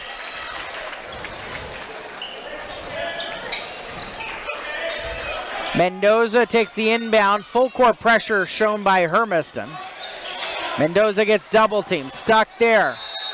Hand check foul called. 5th on Hermiston. Some sarcastic claps from the LeGrand fans as they have had 9 fouls called before Hermiston went from 4 to 5 on the foul chart. Under 3 minutes left in the second quarter. 32-11 Hermiston's lead. It's now a 20-point run for the Bulldogs. Baseline cut off. Ebel stuck there, needs somewhere to go. Underhand flips it out of bounds. Right now their spacing is weird. Like where they're cutting on the floor, it's just creating awkward angles. Yeah, they are, and they're getting too many people, like you said, too many people in tight places, and that's creating the tight passing areas. Ramirez underhand flips. Andreessen tees a right wing 3. Rattles home for Andreessen. It's only his 2nd field goal of the game, but he's got 14 points, 35-11. Stuck Mendoza, bounce it back out. Foul line Wiggins. Kicks far side. High pick set up for Duvernay. Won't use it. Drives baseline, and there is the end of the run on a Bell bucket, his first of the game. 2:05 left in the second. Underneath, Mendez coming around to the right side and a reverse lay-in. Quick answer back for Hermiston. 37-13 their advantage.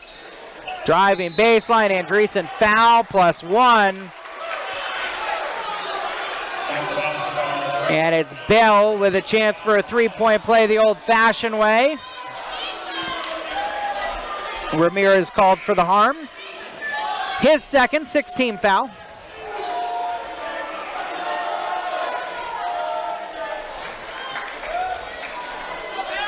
A minute and 37 seconds left in the second quarter. Ramirez will come out with that foul and be replaced by Ortiz back in. Ortiz catches it left side. He'll drive and take too hard on the layup into the hands of Wiggins for LeGrand.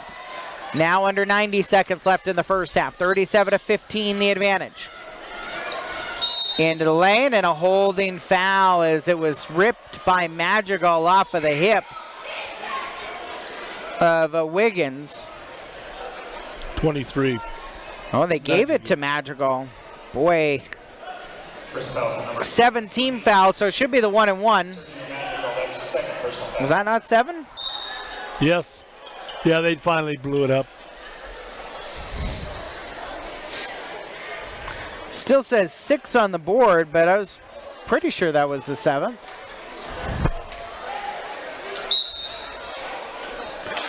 Cole Smith will come into the game for Madrigal. Now they finally get it put up.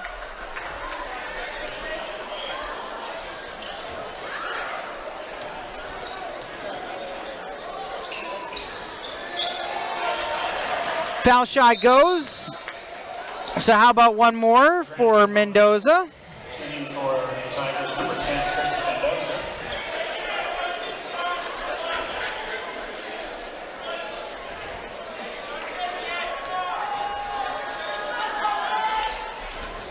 Two for two trip for Mendoza. Now Hermiston's lead is 20 with 1:20 left in the second quarter. Andrew James will walk it up the court. Leave for Ortiz. Hermiston wants to slow it down, spread it out. Andrew James will come back and get it. Far sideline, about 35 feet away from the basket. 15 on the shot clock, and Hermiston will start to move now. James, high pick from Davis. Stutter steps, leaves it for Davis in the lane, and he lays it in. Blake Davis extends Hermiston's lead at 39-17. 48 seconds left. Quick three other end off the front iron for Mendoza. Davis has the rebound. Up court for James. Rapes it in and called for a walk. And Casey Arstein's in disbelief. And the official who was nearer to him is like, settle down. I think I agree with you, but I can't say anything. It's a catch and it's 2 steps. I'm pretty sure that's still I think legal. It is. I mean, you get 3 more steps in the NBA. Mendoza picks up his dribble, bounces far sideline for Wiggins. Wiggins pull up baseline, nuts Bell.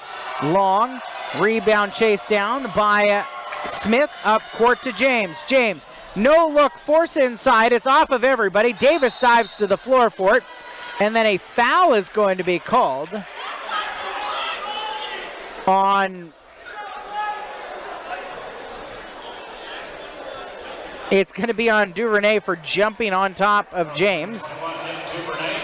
That's the 17th foul on LeGrand. 15.3 seconds left in the second quarter. And Davis at the line where I don't know if he wants to be here right now, but it's not been the best of places for him to be. I mean, I'm not piling on, but I am kind of. He's 1 of 8 from the foul line. Foul on the rebound, and that's going to be on James. And we'll walk to the other end of the floor. I mean, seeing as how we will not play with any rhythm here, why don't we bring in Juan Rodriguez and we can get the girls' head coach his conversation right now while Nick Duvernay goes to the line. You can't hear me, but I can hear you, and you'll just have to talk. Sweet. Duvernay misses the front end of the 1-and-1. 13 seconds left. Ortiz and James. We'll just, at the end of the first half here, we'll talk, and then we'll send it into our break here for the Tom Denchel Ford Country halftime show. Oh, we're going to get some foul shots as Andreessen is fouled. All right, win, and the final score, 47-35. You're happy with the win? Are you happy with the way you guys played tonight? No, and I think that's the first thing that I told the girls when we got into the locker room. It's always nice to win, but definitely not the prettiest game that I've coached as an assistant or as a head coach. You guys forced a lot of turnovers. I mean, a little of that was LeGrand looking off, but end of the... Andreessen missed the free throws, by the way. That's kind of the theme for this first half. 39-17, Hermiston's lead. And we have Juan Rodriguez, the girls coach, with us right now. Forced a lot of turnovers. Now, they were discombobulated tonight, their first game, in what has been kind of a weird start for them. But how did the defense play when you look at getting into passing lanes and stuff? I thought we came in and we executed a game plan. We kind of knew what their offense revolved around with their new head coach. A lot of screens and a lot of trying to get Cameron Coleman open. And I thought we communicated when we weren't tired pretty well, which led to turnovers on their part. But I think we just had too many lapses at times that gave them opportunities to score and gave them easy buckets. Either off of offensive rebounds because we were lost, or because we were on the wrong side on the help side, or we didn't front a post here and there. So It's just a mixed result. You know, there's just a lot of stuff to improve on still. Wednesday, Thursday, Friday, and then you've got to go to Kennewick to open up conference play. What do you try to accomplish in 3 days? I think the big thing is defensively we got to communicate better. Like I said, we start out really well. The last 2 games we did, but when we get tired, we stop communicating and we get lost. Even if we know what they're running, or just not getting there, we're a step behind, and that just the girls are out of breath and stuff. And so I think a little bit of that is a little bit more drilling, getting up and down the court, but also kind of getting some of our senior leadership, Jazz, and those girls that have played have to talk on defense and start initiating some of those conversations about getting our young girls into right spots. And then secondly, I think our offensively, we have to be able to execute set plays. Tonight, we really didn't run many set plays just because of the type of defense they were playing. They were giving up to the lanes. We got to the basket over and over again, but we got to be able to execute even when we're getting pressured. And I would love to run some set plays so that Jazz doesn't have to necessarily create all the time. So we got to get better at that too. Well, we'll see you on Saturday night at Kennewick. Open up of conference play. You only get 2 practice runs before you got to do it for real. Yeah, and they're going to be tough. They're going to be a good team, so we got to be ready to go. Juan Rodriguez with us. Hermiston girls win earlier tonight, 47-35. We'll take a break here on the Tom Mitchell Ford Country Halftime Show. When we come back in 60 seconds, we got a chance to catch up with Ryan Andreessen. That's coming your way next.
in performance at the Hermiston High School Auditorium on Wednesday, December 19th at 7 o'clock, and also the next day, Thursday, December 20th at 7.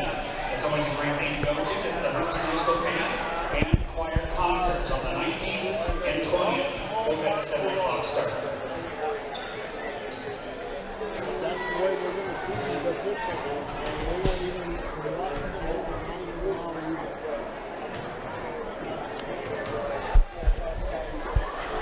It's a different game.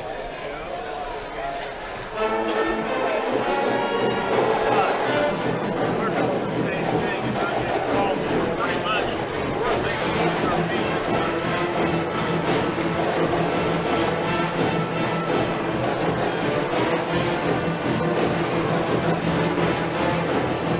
Never seen 34 shot in the first half. The percentage was after 8, 15 of 30.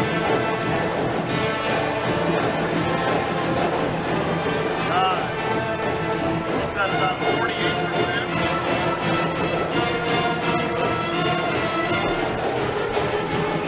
Yeah.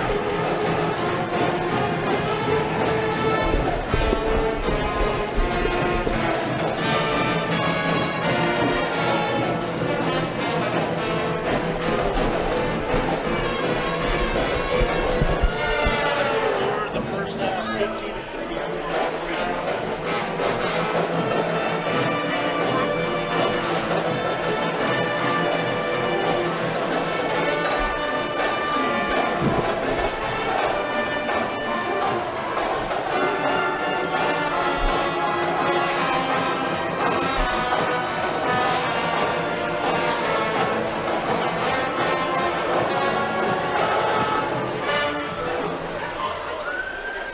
I know Mark would. And ladies and gentlemen, a few upcoming events right here at home on this Thursday, December 7th. The girls bowling team will entertain Walla Walla. That will be at 3:30 p.m. start at Desert Lanes. Of course, when they got open out. The girls bowling versus Walla Walla on Thursday. On Friday, the boys varsity team will host Post Falls, a very good varsity team out of Idaho. TV's at 6, varsity at 7 p.m. And next Tuesday, December 11th, the girls and boys basketball teams will entertain and host Chiomana in a league game right here next Tuesday, December 11th. Those are some of the upcoming home events in bowling, wrestling, and girls and boys basketball.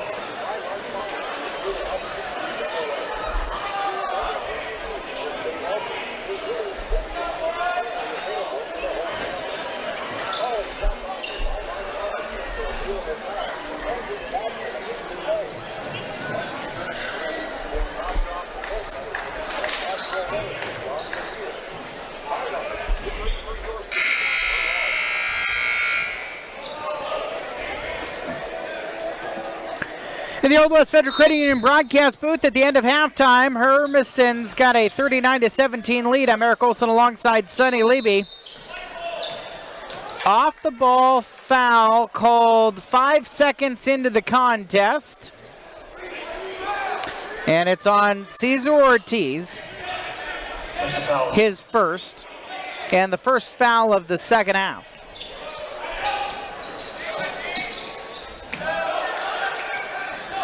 There were 17 LeGrande fouls to 7 for Hermiston in the first half. Underneath, Mendez lays it in on the assist from Ramirez.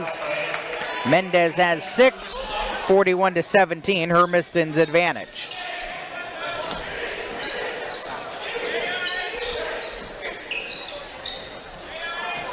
Pass towards half court, Andreessen knocks it away, last touched by him, and LeGrande will keep the possession.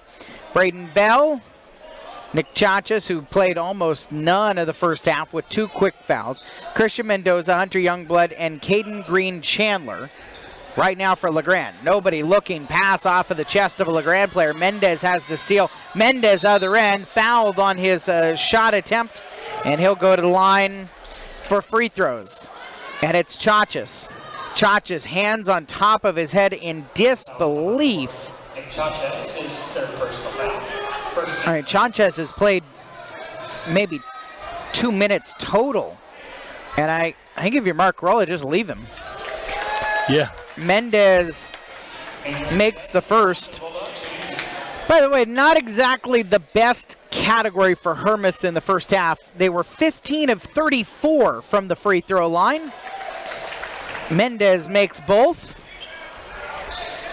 43-17 is the Hermiston advantage. Lone team out of the state of Oregon that Hermiston will play their first year as a member of the WIAA.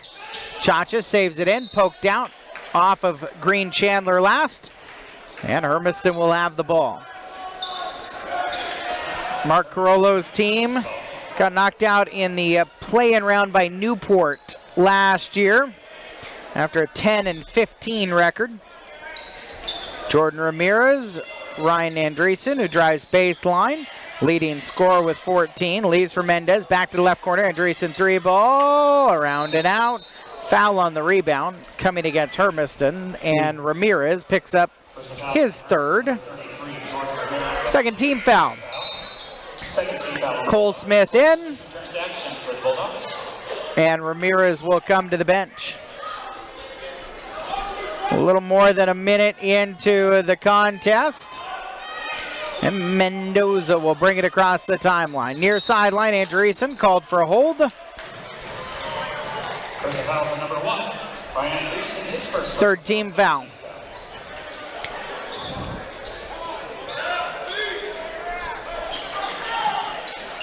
Into Mendoza. Mendoza near side around a high pick, and a foul is going to be called on Andrew James, who got kneed in the back by Green Chandler. James second.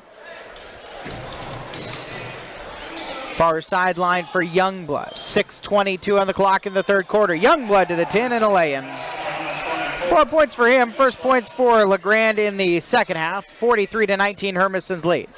Ortiz, left wing, drives into lane. Lefty teardrop short. Youngblood with the rebound. 4-on-2 for LeGrand. Pass up to Chachas. He lost the handle and it rolls out off of Hermiston last. With 6:03 left in the third quarter.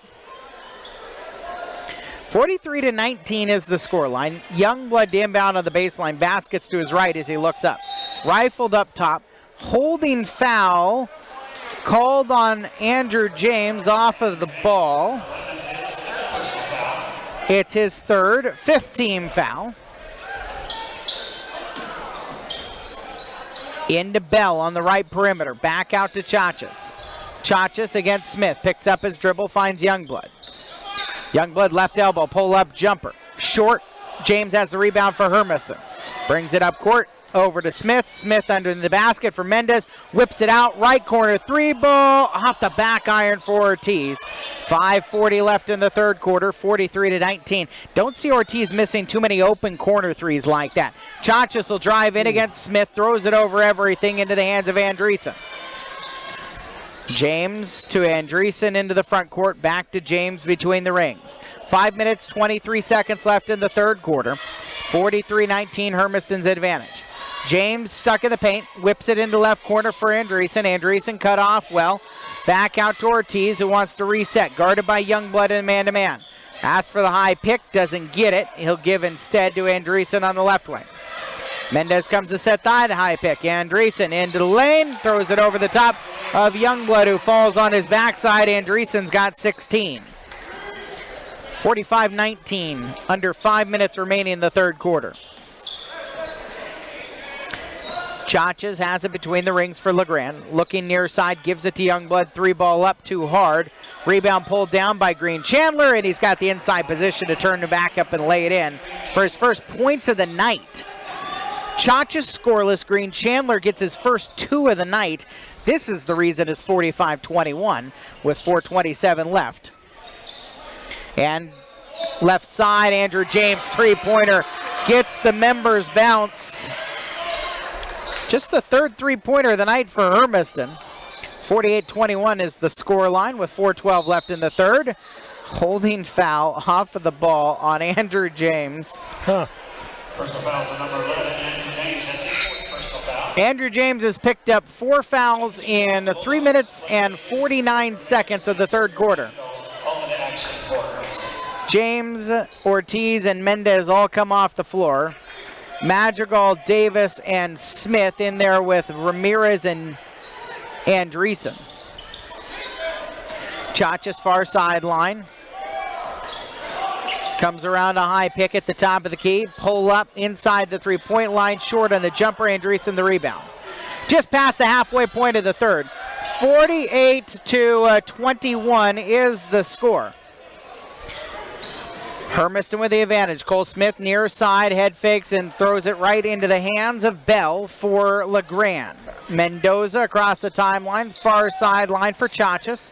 Chachas, runner in the lane, blocked away by Smith.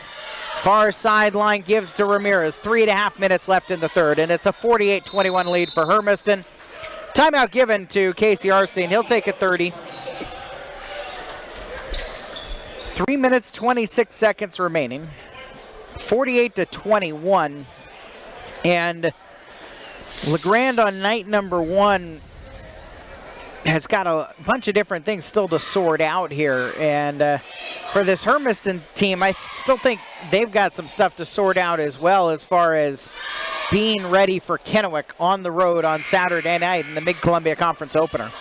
You know, as far as turnovers, though, Eric, you know, it's been a fairly clean game as far as turnovers go. It's just been a whole lot of fouls and changing the possession a whole lot. You know, it's hard to gauge this, but yeah, LeGrand seems to be shooting himself in the foot more than Hermiston is, because they're a step slower and always have the hand out. Oh. Ball set down on the floor, thrown in. Mendez gets the steal, and Madrigal will commit a foul. Madrigal picks up his third. 17 fouls, so it'll be the bonus. That's his third personal foul. At the line, Well, the the rest of the way for LeGrand.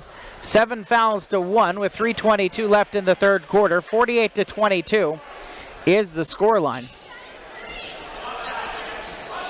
Mendoza, makes the first and the second. He's 4 for 4 from the charity stripe. 3:20 left in the third quarter, and the Bulldogs' lead is 48-23. Madrigal back to the right side for Ramirez. A double high pick set for Ramirez at the top of the key. He'll leave it. Andreessen 3-ball. Halfway down, rattles out and picked up by Mendoza, who gives near sideline to Chachas for LeGrand. Chachas hesitates at the top of the key. Coming right, jump step into the lane. Flips it up with the right hand and scoops it in around Davis. Casey Arstein would have preferred a traveling violation called, but instead, Chachas has his first points of the night. Bulldogs' lead is still 48-25. And there's a foul on the attack by Madrigal. It will not be Green Chandler. It'll be Mendoza, his second. Second team foul on LeGrand. Baseline inbound into Andreessen. Misses the lob. Flips it back up. Misses that as well. Green Chandler secures. 2.5 minutes left in the third quarter. 48-25. High pick from Green Chandler on the pick and roll. Mendoza will take it instead and leave it into the left corner. Down inside. Green Chandler's got it on the block. Lost the handle. Flips it up over Davis and in. Green Chandler's got a couple in a row here. 48-27 with a little more than 2 minutes left. Baseline drive by Smith. His floater is short. Body's tumbling in the paint. Green Chandler pulls it down and throws a far sideline for Chachas. Hermiston's lead is down to 21 with under 2 minutes left. Chachas top of the key, 3. Airball off to the right. Bottom of the backboard is what it hit. Ramirez brings in the front court. He's got a lane down the left side, lays it in. Jordan Ramirez. Quiet offensively, but he's got 5 now. 50-27, Hermiston's advantage. 95 seconds left in the third quarter. Chachas leaves it in the left quarter. Mendoza tries a 3-ball. Back iron too hard. Andreessen's got the rebound. Flips far sideline for Hermiston. Ramirez brings it into the front court. Ramirez dumps it underneath off of Davis's chest. I don't think he was expecting it. And Chachas has it for LeGrand. Chachas muscles his way into the paint. The runner goes. Chachas has a couple of buckets here in the final 2 minutes of the third quarter. And with the 1:05 remaining, Hermiston's lead is back down at 21. Ramirez right side all the way to the lane. Nobody picked him up. He almost missed it because it was too open. 7 points for him, 52-29 Hermiston. Final 50. Into Green Chandler, and it's out off of him. Hermiston ball. Cesar Ortiz will come in for Cole Smith. LeGrand makes a line change. And Nick Duvernay for the Tigers are all in. They will bring in Duvernay, Wiggins, and Meyer. The only one they left was Chachas. Oh yeah, Jenner's in as well. Jenner had 7 points in the first half. Ramirez dumps it underneath. Davis fouled at the lane by Chachas, who just picked up his fourth. Third team foul on LeGrand. And Davis at the line. That's his fourth personal foul. 1 of 8 from the foul line in the first half for Blake Davis.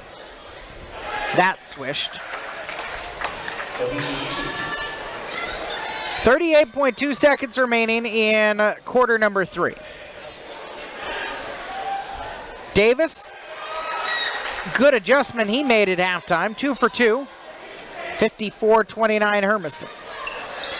About a half minute left. Into the lane, Chachas kicks left corner. Step back, Meyer 3 rolls it in over the front iron. Meyer's first points of the night. Cut Hermiston's lead down to 22. 22 seconds left in the third quarter. Ramirez will walk it into the front court. Shot clock is off. Andreessen redirecting Madrigal. Andreessen has the top of the key. Inside to Ortiz. Ortiz all the way down to the left block. Flings it up over everything. Davis rebound. Put back. Floats it in with seconds left. That'll be the last action of the third quarter. 56-32. Hermiston's advantage as we go to the fourth. We're back in 60 on AM 1360. KOHU.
.32 Hermiston's lead from the Old West Federal Credit Union broadcast booth. Eric Olson and Sonny Leby with you.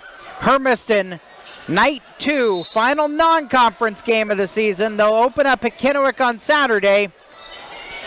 Taking on a LeGrand team playing in their first game of the year. Hermiston has controlled for most of it. Ryan Andreessen with 16 points to lead all scorers. He holds the ball now, works in the lane.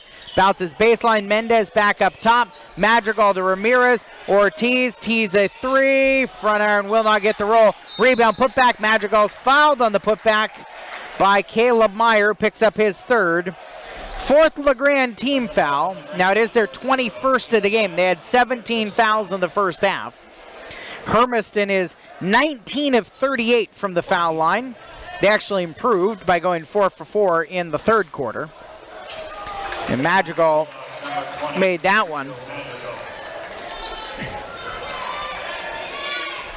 You gotta wonder, was like the halftime discussion just about how much running would be done based on free throws missed in the second half? Because now it's apparently the focus has been turned way up because it's 6 for 6 in the second half. 58-32, the advantage for Hermiston a half minute into the fourth quarter. Nick Duvernay in the right corner, up top to Nick Chachas. Chachas rifles it inside off of the fingertips of Jenner out of bounds. Kind of an unnecessary speed on that entry pass. Jordan Ramirez, Sergio Madrigal, Cesar Ortiz, Ryan Andreessen, and Adrian Mendez, the 5 right now for Hermiston. Madrigal tries a three-pointer. Nothing but the bottom of the net for Sergio Madrigal. He's got 7. 61-32, a minute into the fourth quarter. Chachas wants a high pick from Duvernay, who's, I suppose, setting kind of a pick. Chachas 3 right side, way off. Rebounded by Ortiz. Up court to Mendez all by himself, and he lost it out of bounds. Cole Smith in. Andreessen will come out.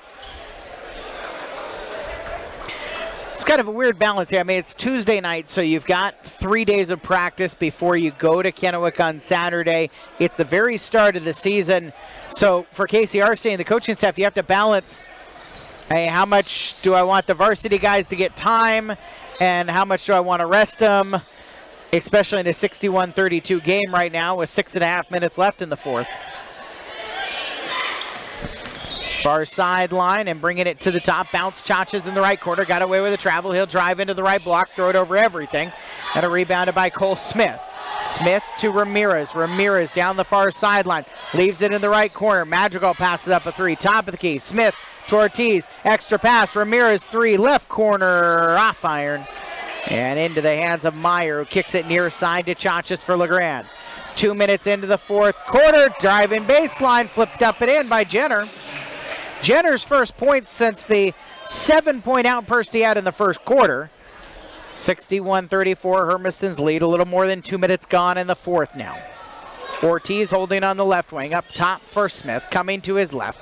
Leaves it for Ortiz. A head fake to get Jenner into the air. Ortiz gets tripped. Ortiz trying to get it out, throws it into Meyer's hands. Meyer then has his pocket picked by Madrigal. Jump ball.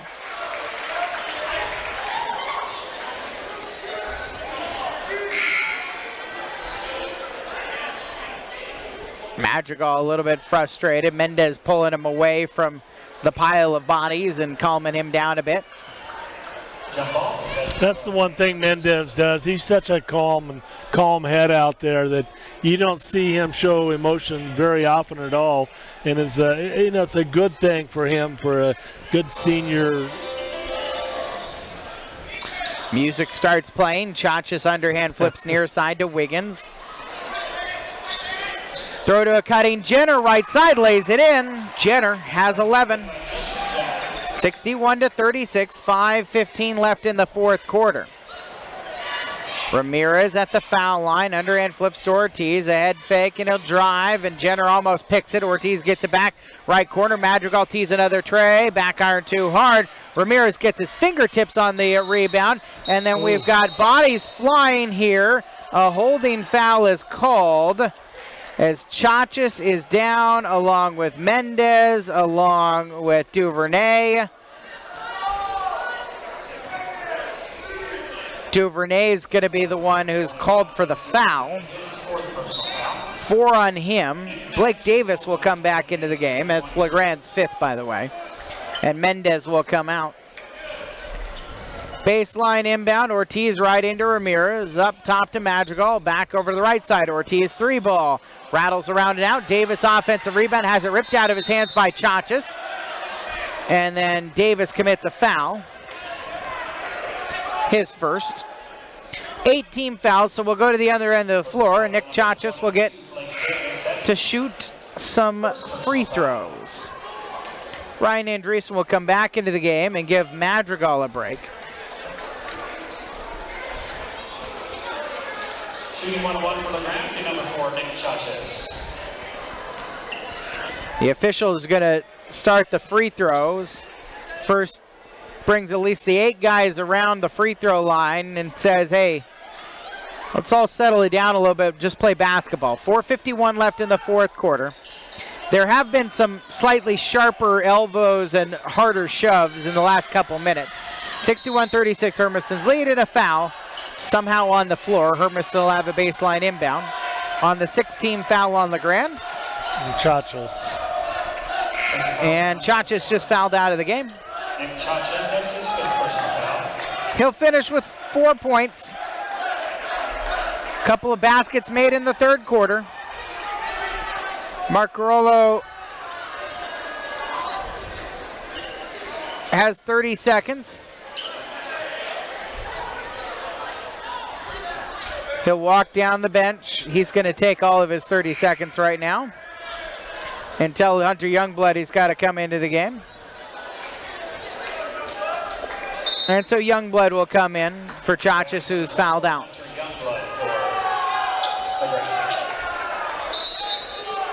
Inbound for Smith, lobs it in. Andreessen catches in the paint, bounces back into the right corner. Smith 3-ball, airballed. And Andreessen battling for it, tipped it out last, battling with Wiggins for the ball. 61-36, Hermiston's advantage. 4:39 left in the fourth quarter. Meyer, the junior guard, running the point right now. Guarded by Ramirez. Man-to-man defense for Hermiston. Right corner catch for Duvernay to a cutter. A foul on the put-up by Wiggins. And he's going to shoot a couple.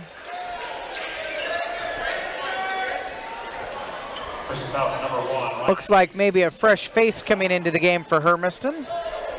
AJ Ramos, the junior, is at the scorer's table. After the first of Wiggins' 2 foul shots, the first one goes begging. Foul was on Andreessen, by the way, his second. 9 team fouls on Hermiston. Ramirez comes out with 4:26 remaining. We see Ramos for the first time in the 2018-2019 campaign and his first varsity time period.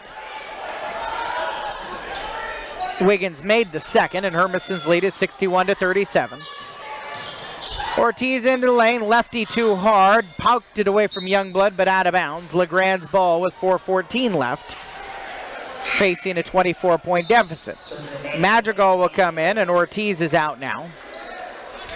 James is on the bench. Mendez is on the bench. So Andreessen, the only starter out there for Hermiston right now. Maybe Cody Thacker, maybe Trent Pitney. Those are the two who have not come in yet on the bench. To the 10, and Andreessen called for a foul. Personal foul is number 1, Ryan Andreessen, his third personal foul.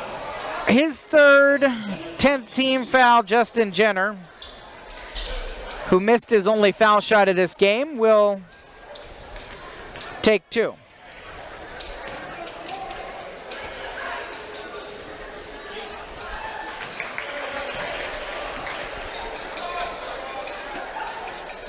First one goes.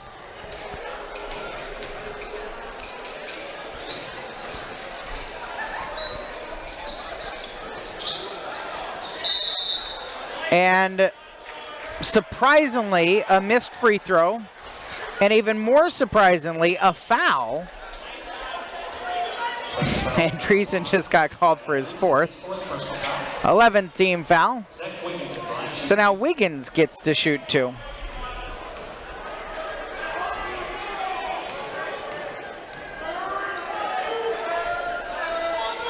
And that one misses.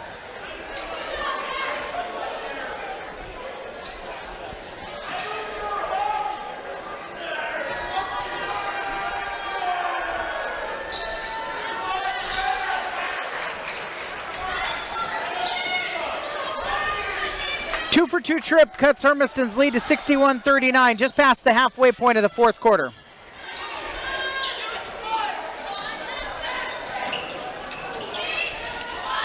Ball knocked out of bounds on the baseline and off of Hermiston last. 3:47 left in the fourth. Youngblood will inbound it to Meyer. Meyer will bring it into the front court and almost got his pocket picked by Ramos. Far side for Youngblood. Youngblood drives into the lane and is fouled. I think Madrigal is getting that one.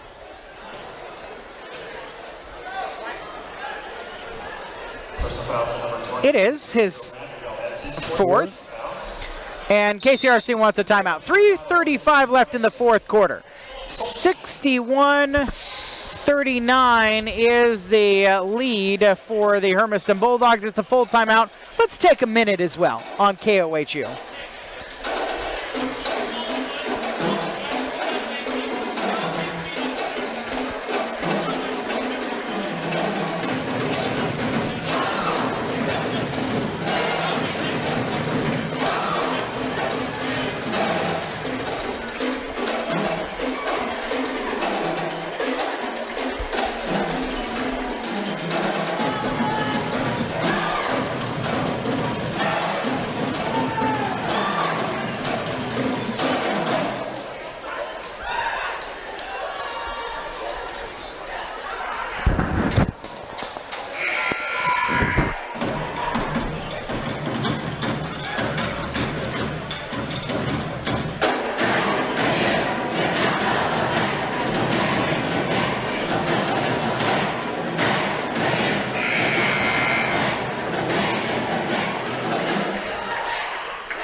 Back at the Old West Federal Credit Union broadcast booth, I'm befuddled, he's perplexed. It's 3:35 left in the fourth quarter. I'm kidding. I'm Eric, he's Sonny. But you were right. 61-40 is the score. Bulldogs haven't scored in a while. No. It doesn't matter, but they just haven't. Youngblood goes 1 of 2 at the foul line. He's got 5 points now. Andreessen crosses over, drives into the lane, gets hammered. Youngblood was there with Wiggins, and one of the two of them is getting saddled. Wiggins will be called for his third.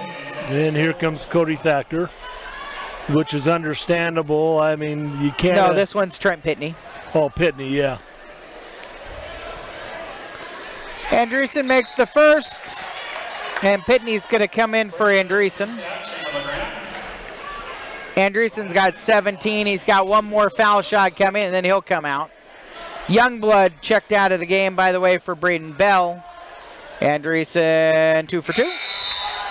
He's got 18. I suspect finishes with 18. Trent Pitney's first time at the varsity level. 63-40 is the scoreline. 3:25 left in the fourth quarter. Hermiston's got Kennewick on Saturday to start league play. This weekend, LeGrand's going to go play at Madras. Back out to Meyer, right wing jumpers off iron, rebounded by Ramos. Near sideline into the hands of Sergio Madrigal, brings it in the front court. Pitney's first touch of the game. Back up top to Cole Smith. He'll drive, floats a righty up, somehow scoops it around and in. First field goal of the game for Cole Smith. 65-40 is the scoreline for Hermiston now with 2:45 left in the fourth quarter. Jenner loses it, gets it back in the left corner, guarded right now by Pitney. Jenner up top to Duvernay. Duvernay's entry pass and a foul called. I think Madrigal just fouled out of the game. Yep. His fifth. He'll finish with 7 points. And Casey Arstein will look and send Ramirez back into the game. And Ramirez goes and tells Ramos, no, you move to that side of the lane. That's my spot. Yeah. Sorry, young man. I always stand here when we do free throw shooting. Bell misses. 2:35 left in the fourth quarter. Bell, who's got 4 points tonight, hits his first and 3 attempts from the foul line. And Hermiston's lead is 65-41.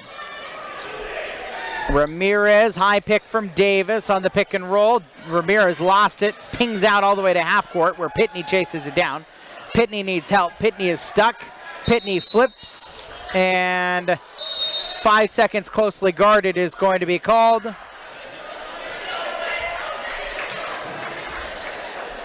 And what did he do? They called a technical foul on Pitney. Cody Thacker has just come to the scorer's table. I don't think was it Pitney or was it Davis? Oh, it was Davis. Davis just got called for a technical. Davis will come out. Pitney will come in. There's 2:19 left. 65-41.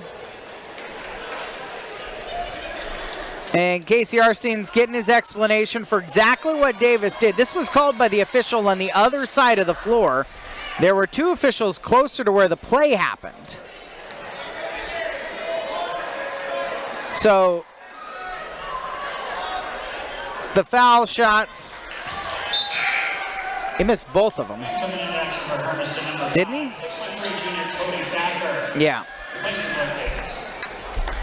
65-41. Davis comes out.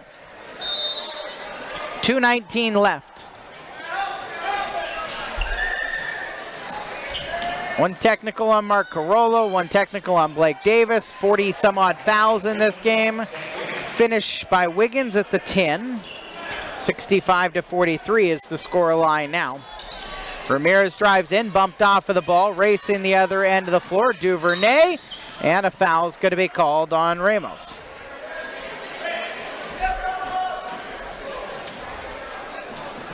with a minute and 57 remaining.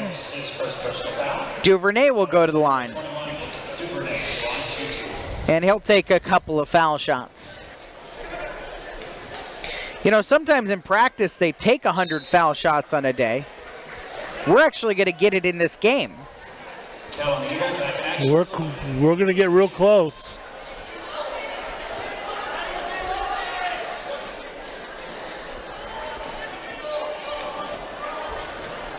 I'm not really disputing the fouls. I think there's a lot of nobody's moving going on, but I scratched my head on some of them. I mean, that one is, they've been calling it all night. There's a minute 48 left in the game. Duvernay's called for a hand check foul at half court. And he'll be out. Got double Yahtzee tonight. Duvernay will foul out with 3 points. Chachas has already fouled out with 4. And Christian Mendoza is sent back into the game. We haven't seen much of Green Chandler. We haven't seen much of Hunter Youngblood.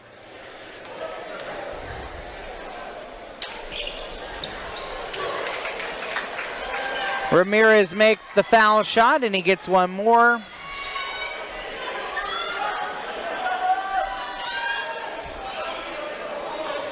Jordan's got 10 now. He and Andreessen in double digits tonight. 1 of 2 trip. And then a holding foul on Trent Pitney.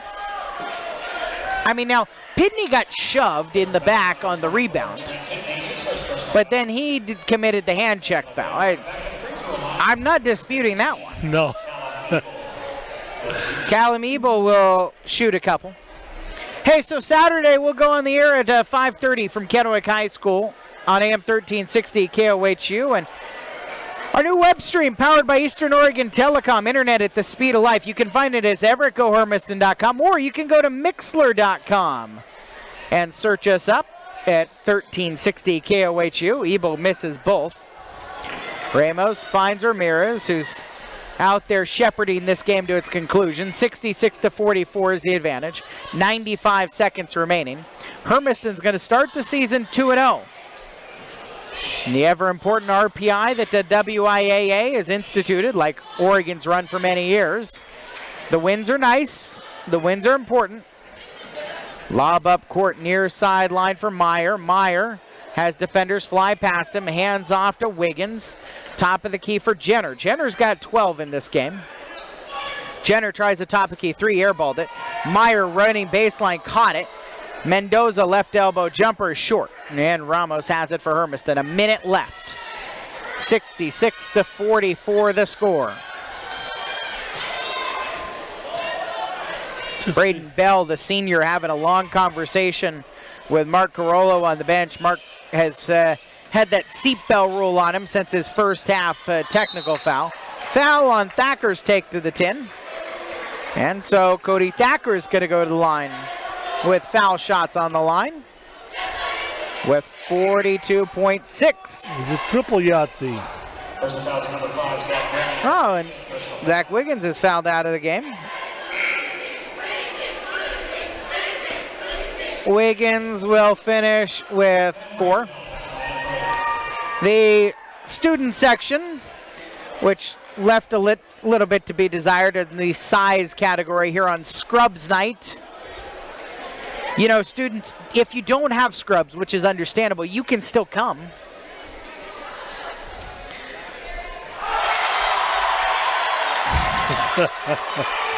Thacker made the first free throw, and the bench erupted like he just hit a game winner. 42.6 seconds remaining. They must have been told something at halftime about free throws. Missed the second. 67-44. Right side Meyer. He'll drive and kick in the right corner. Mendoza leaves it back for Meyer. Meyer against Ramos. Ramos trying to circle out top, lobs it far side. Mendoza hoists a 3, swishes it.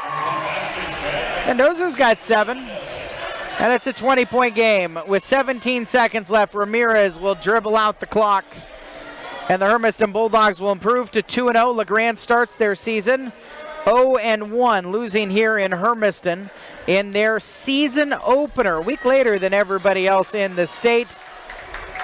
The Bulldogs 67, the Tigers 47, and the final score comes our way. Bulldogs win, and it's a Bulldog sweep of the LeGrand Tigers. We'll be back with your Sway Motors postgame show.